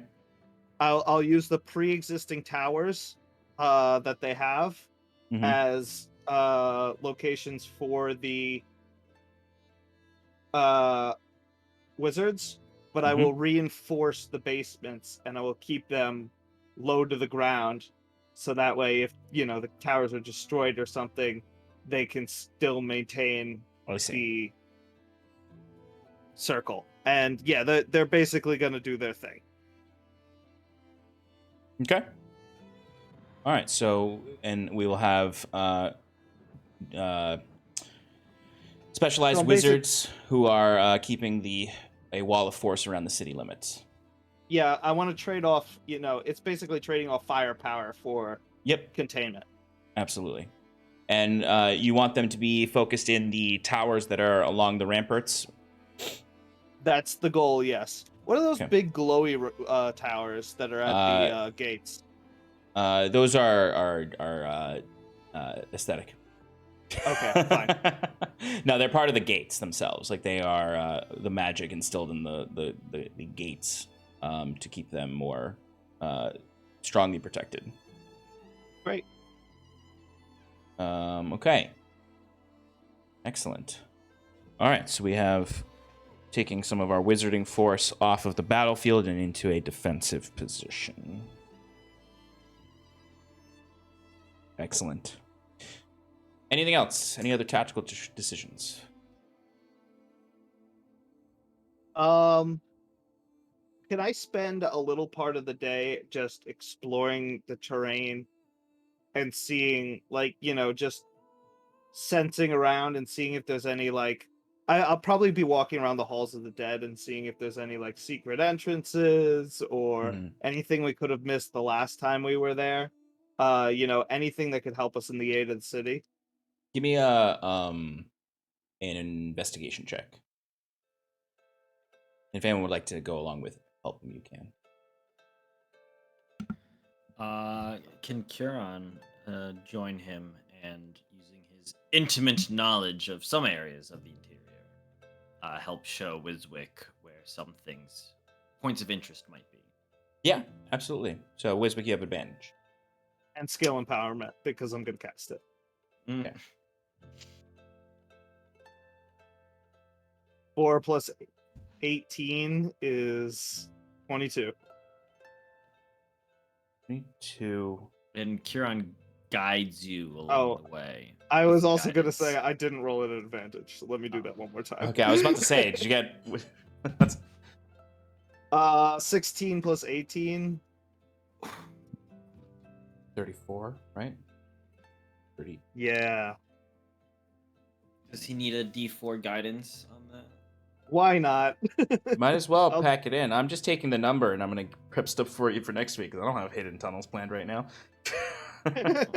I got a 2 on that boy, so it's a 36 total. 36 total for that. 36. Okay, so your boons right now is a potion depot, stronger berries, armor focus, synergistic tactics, wall of force, and potential hidey holes found by Wisbek and Kiran as they explore the halls of the dead. Yeah, what are the Undying Court up to, Sean? Oh, they've all fled, Damn. or truthfully, were killed by the Inthelion Unity. Also, damn. But a good chunk of them gave up. And a good chunk of them, one gave up, surrendered, and another chunk of them, that may have fled or were imprisoned, have renounced Ayla as soon as they see the moon in the sky. But there are a small portion that fled or had to be killed because they refused to go down with Ayla, or without Ayla. Okay. Last call for strategic choices. Hmm.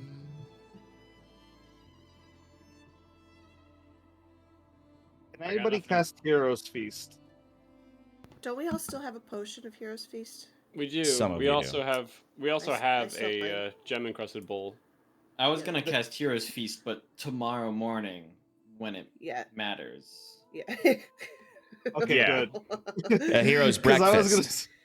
Hero's Yeah. breakfast. Nice. Hero's brunch. Now breakfast. Mm. Okay. Yeah, cool. So this takes up I want. a majority of your time. Yeah. All of these different tasks over the next day and a half, or actually 2 days. Scarlet works in the forges, and throughout the day, you would start to see the teleportations coming in. You know, here and there, and then it's probably around midday or actually late afternoon when there would be one very large teleportation in the sky above Thaeres-Mor. You would just see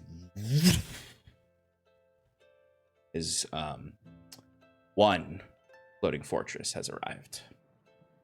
I like floating fortresses. Cool. It takes a lot of wizards to teleport a floating fortress, so you only get one.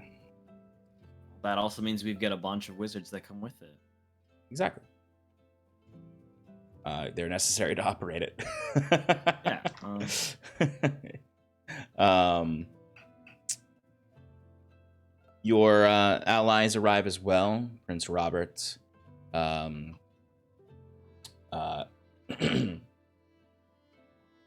Some people trickle in. So, like, the people with the most abilities arrive first. And they start to set up their own camps. Basically they go to you, Kiran, and then you introduce them to Ulamo and Captain Duvain. Ulamo is essentially the de facto leader of Thaeres-Mor right now. Mm-hmm. As the last authority figure of the Undying Court, who has any sense of freedom. And they do begin to plan. Like you can house your army here. You can move everyone within the walls by the end of tomorrow. Basically, there's just a huge logistical movements happening the entire 2 days you have left, where they're basically able to check in with you, and then they have to go do this work for this 2 days straight. Right. And any of these NPCs, though, that you do want to check in with, you'll have an opportunity the night before the battle starts. Or you can invite them to breakfast, to brunch. But don't let brunch go too late, or otherwise the Pallid King's going to interrupt it.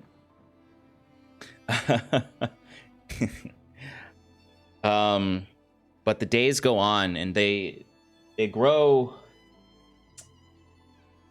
more tense each day as you get closer and closer and closer to what is inevitably coming. And the sky grows weaker each day as bigger chunks of it begin to fall and rain down like burning paper. Even with the bright light of Ilyuvania, a new miasma begins to form from the leaks in the crack in the sky.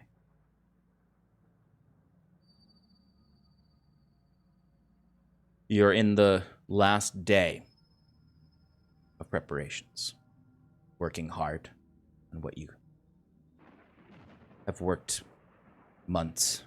The entire year has led up to this. The eve of battle. The eve of the last night of this month as well. Not quite the new dawn yet. But it's not cold anymore. The sun is in the sky somewhat. As the wild shadow ends, and soon the shining shadow will arrive with the Pallid King.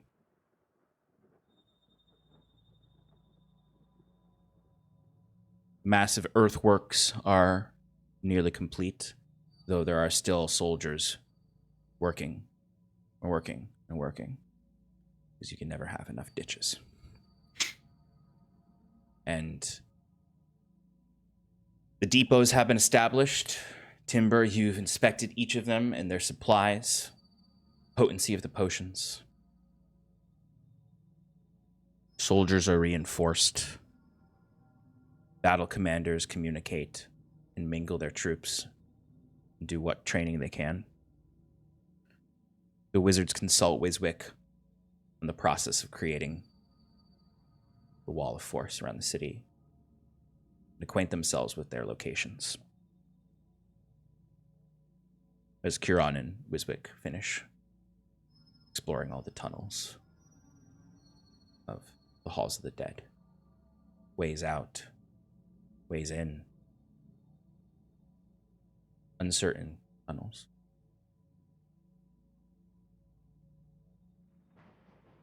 It's halfway through your exploring of those tunnels that you see one of the first Dwergar arrive.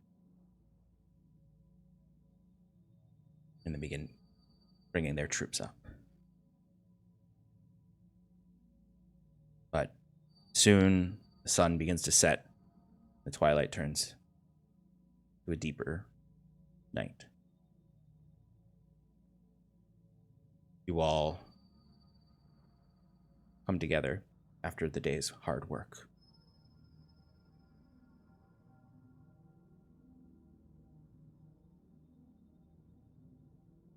I'll give you some time in the beginning of next session to still talk amongst yourselves, but if there's anything anyone has right now, this is the moment. I have one last thing that I'd like to do. Okay. Settling down for the night on the wake of the battle, when we all kind of retire to our respective wherever we're staying. Sarathil would like to take out his spell book and concentrate. This will be the first time he casts it. Wants to cast Time Stop.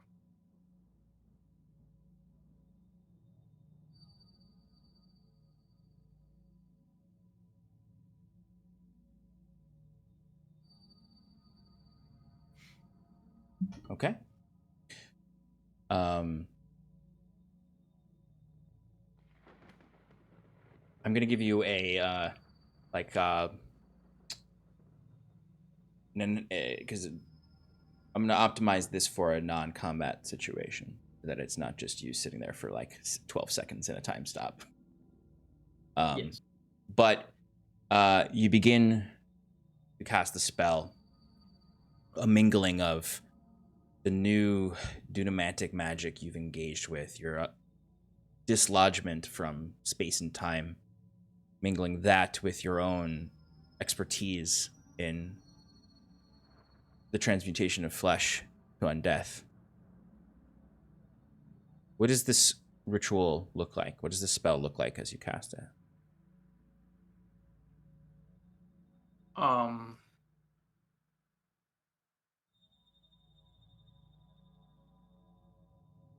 Really nothing too extraordinary. Like almost as if you didn't even notice time had stopped, unless you were looking at something completely in movement.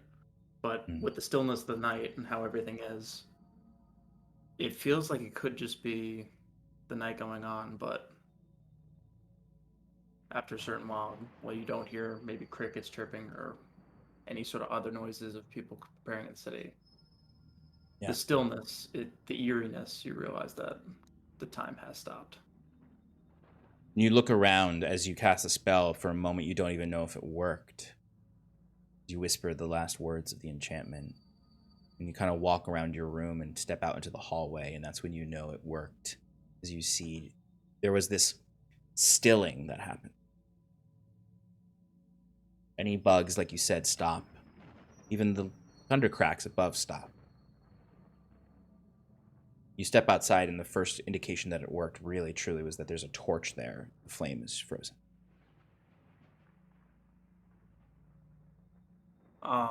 Now,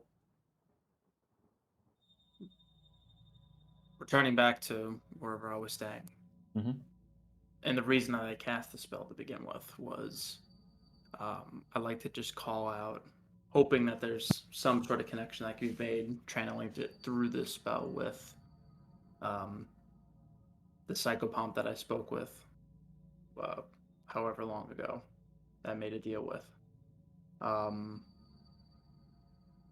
Just pleading out to it, saying, from last we spoke, I don't know if you can hear me. I don't know, but you wouldn't give me your name, or rather you couldn't tell me because you couldn't remember. But if you're there, I beseech your help or something. As you may know, the end, the Pallid King is coming. And we need to be prepared as much as we can. Please answer me.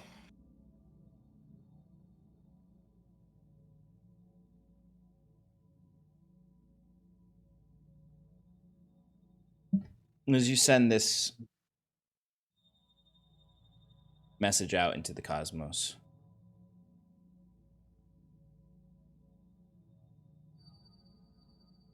though time is frozen, you feel the presence of the psychopomp, which is unaffected by your magic.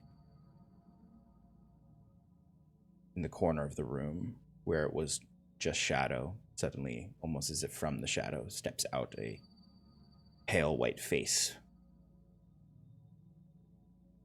cloaked in the same dull, tire bathroom manner. Those dark black holes for eyes.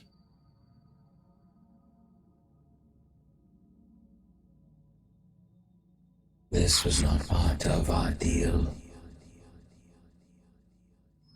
I'm not asking you for a deal. This is beyond you or me. I just need to know all the help or all the assistance that we have. Hell, even the hells that I'm aware of are going to be fighting against the enemy that's coming. Please, could you at least just tell me that you or your kin, the mother, is doing something to help stop the Pallid King? We will do our duty. If this world is shredded, nothing. We will collect them. We will see the souls to safe harbor. That is our responsibility to your world.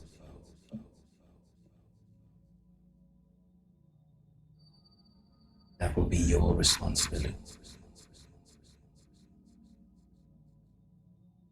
Or will there be anything left? The Pallid King only wants to destroy, and you said shred everything down. What is left to collect after?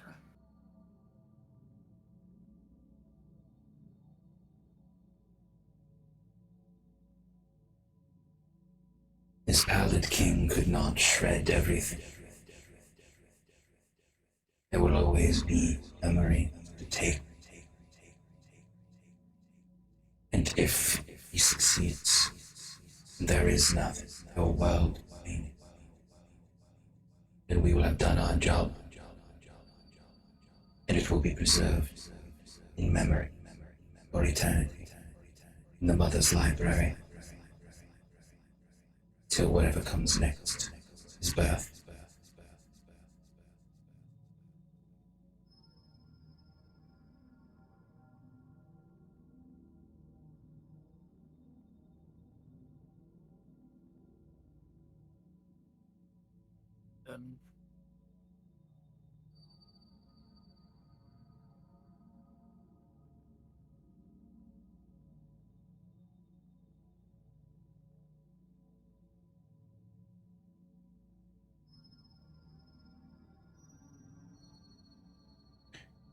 What would you have what would you have the host of the Mother do?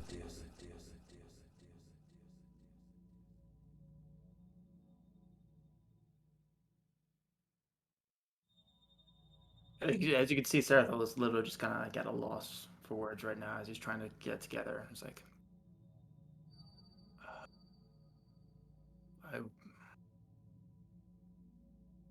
your answer, as grim as it sounds, I understand. I am just very disappointed of what I'm hearing. But I wanted to say, if there was any help you could provide, was that I know of a large force that approaches, a large army that is led by an occult leader who's been tainted by the Pallid King. I don't know what. We'll probably have to fight them. We probably will be fighting them. But on death, their souls have been tainted. It's unsure of where they'll go. I'm not quite certain. But my fear is that once upon death, their soul will go straight to Cosheirn, right to the Pallid King, and we may need to face them once again. I was going to ask if that is the case. Maybe intervene just to hold that off. Just so we're not fighting the same enemies multiple times.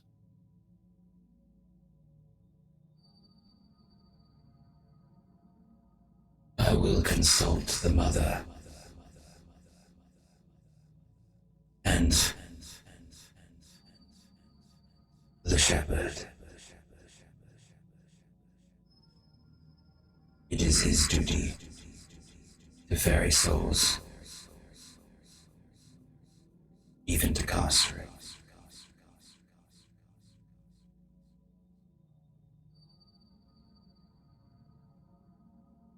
We are bound.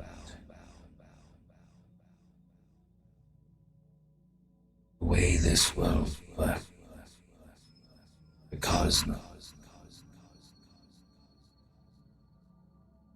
It is not done so light that we break those bindings.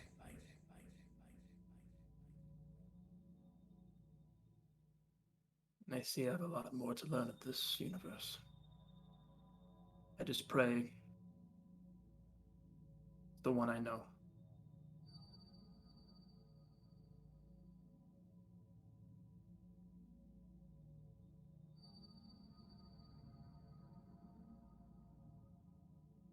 I don't know much about hope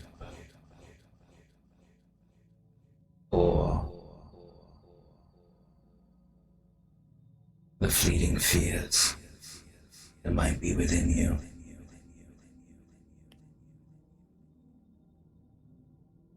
They will fade from you when you serve.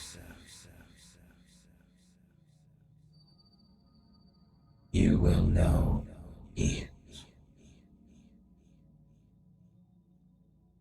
You will forget that.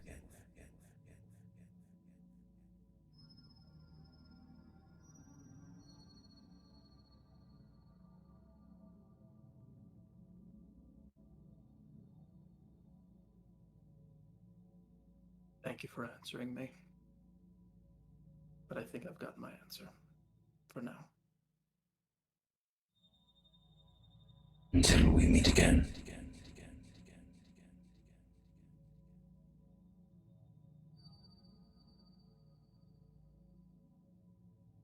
He nods his head and he's just gone as soon as you blink. I imagine after I blink, things are just moving as they were, like nothing ever stopped. Yeah, none of you would even have noticed anything. Wiswick has a stomach ache. That's his only indication that a time stop happened. Too much coffee. And then with that, I will retire until the next day. That time comes. Okay.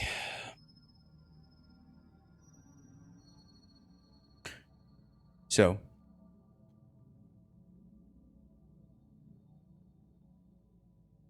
we will meet next week for you to share your final words with each other before passing through the threshold of this battle.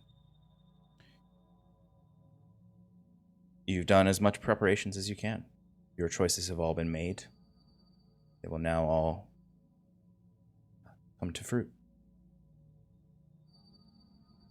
We'll see what that means for each of you individually. Oh, last thing, actually. Because this is not an RP thing. This is just a decision thing. What is your plan? And if you don't, if you want to wait till next week because you want to think about it, where are all of you going to be on the battlefield?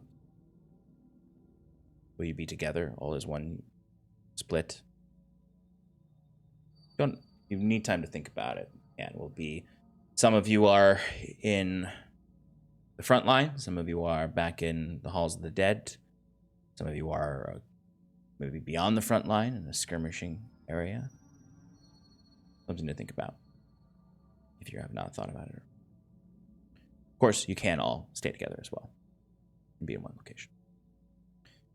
Especially now that you don't have to assail the font and purify it and all of that. And it seems like you're, based on the what I've got here, you're turtling up.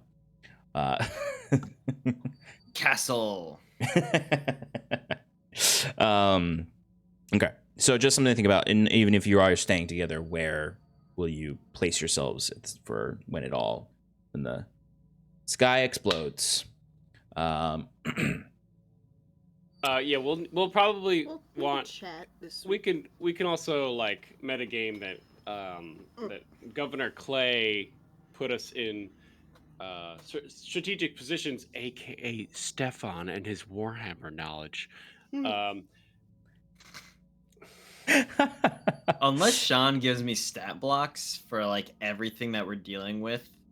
Yeah, he can't really do it. It's not like I've decided like here are like this is exactly the same as this Warhammer setup. Yeah. Here's and also, a stat I want to block make something for very clear. I haven't won a game of Warhammer in a very long time. Is it because the Necrons have been nerfed? It's more because of power creep and Games Workshop doesn't know how to make a balanced game. That's you heard it here first, folks. Well, not first. It's probably all over the internet. Yeah, I was about to say. Yeah, go to the subreddit. Don't buy Necrons just because they look cool. But no, this is going to be probably much simpler than cow, Warhammer. But like Sean, I said, before you do outros and stuff, can I make the pitch for the giveaway so that we get some friends in there for a giveaway? Sure.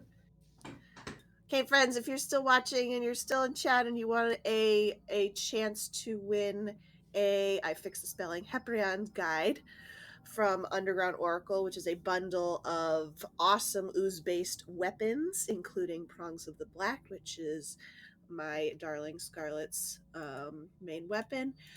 Hashtag ooze in the chat. Fucking Clayton really wants it. I haven't won anything. Hashtag ooze in the chat. Do the thing. I want to give it to you. Do it. Okay, Sean, do things. Say things. 10, 4, 5, 7, 8, 2, 1. Pull. No. Oh, you want me to do the full outro? Yeah, Oh, I do. Okay. Ooze, All right. people. Ooze. Are the people who entered it earlier still in it? Okay, cool. Yeah.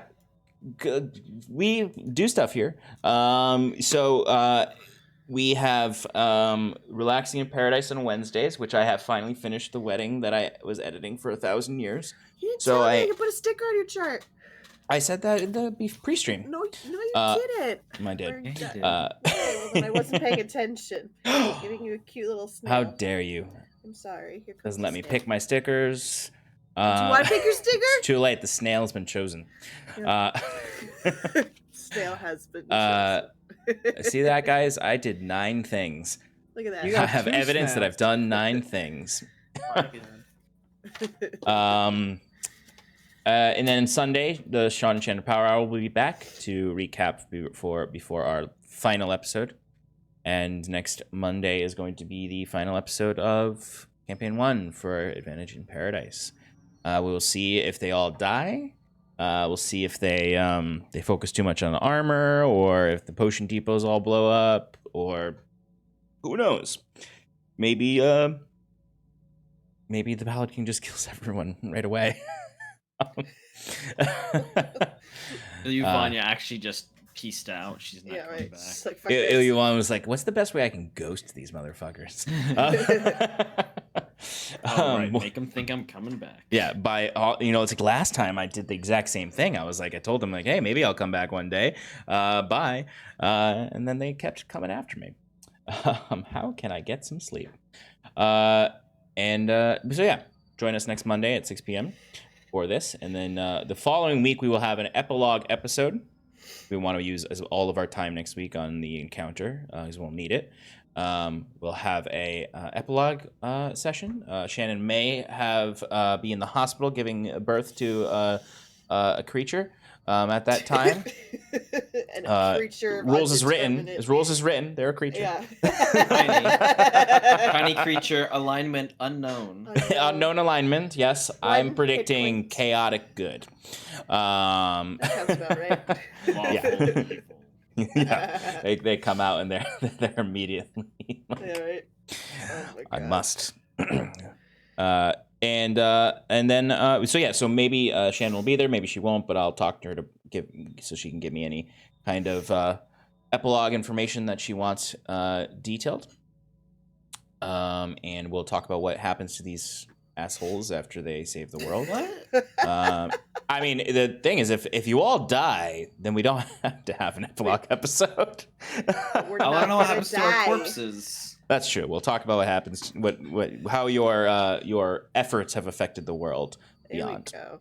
Yes. And I feel like I just found out that if we all die, then I'm the only one that's gonna kind of just keep going. that's true, actually. Yeah. Actually, if everyone dies, Sarathil gets to do everyone's epilogue. Yeah, that's the epilogue. It's just me, just like with a wicker basket full of everybody's souls. Yeah. As you walk up to the gates of Athramenos, and they're immediately like, "Oh, hey there! All right, welcome to orientation.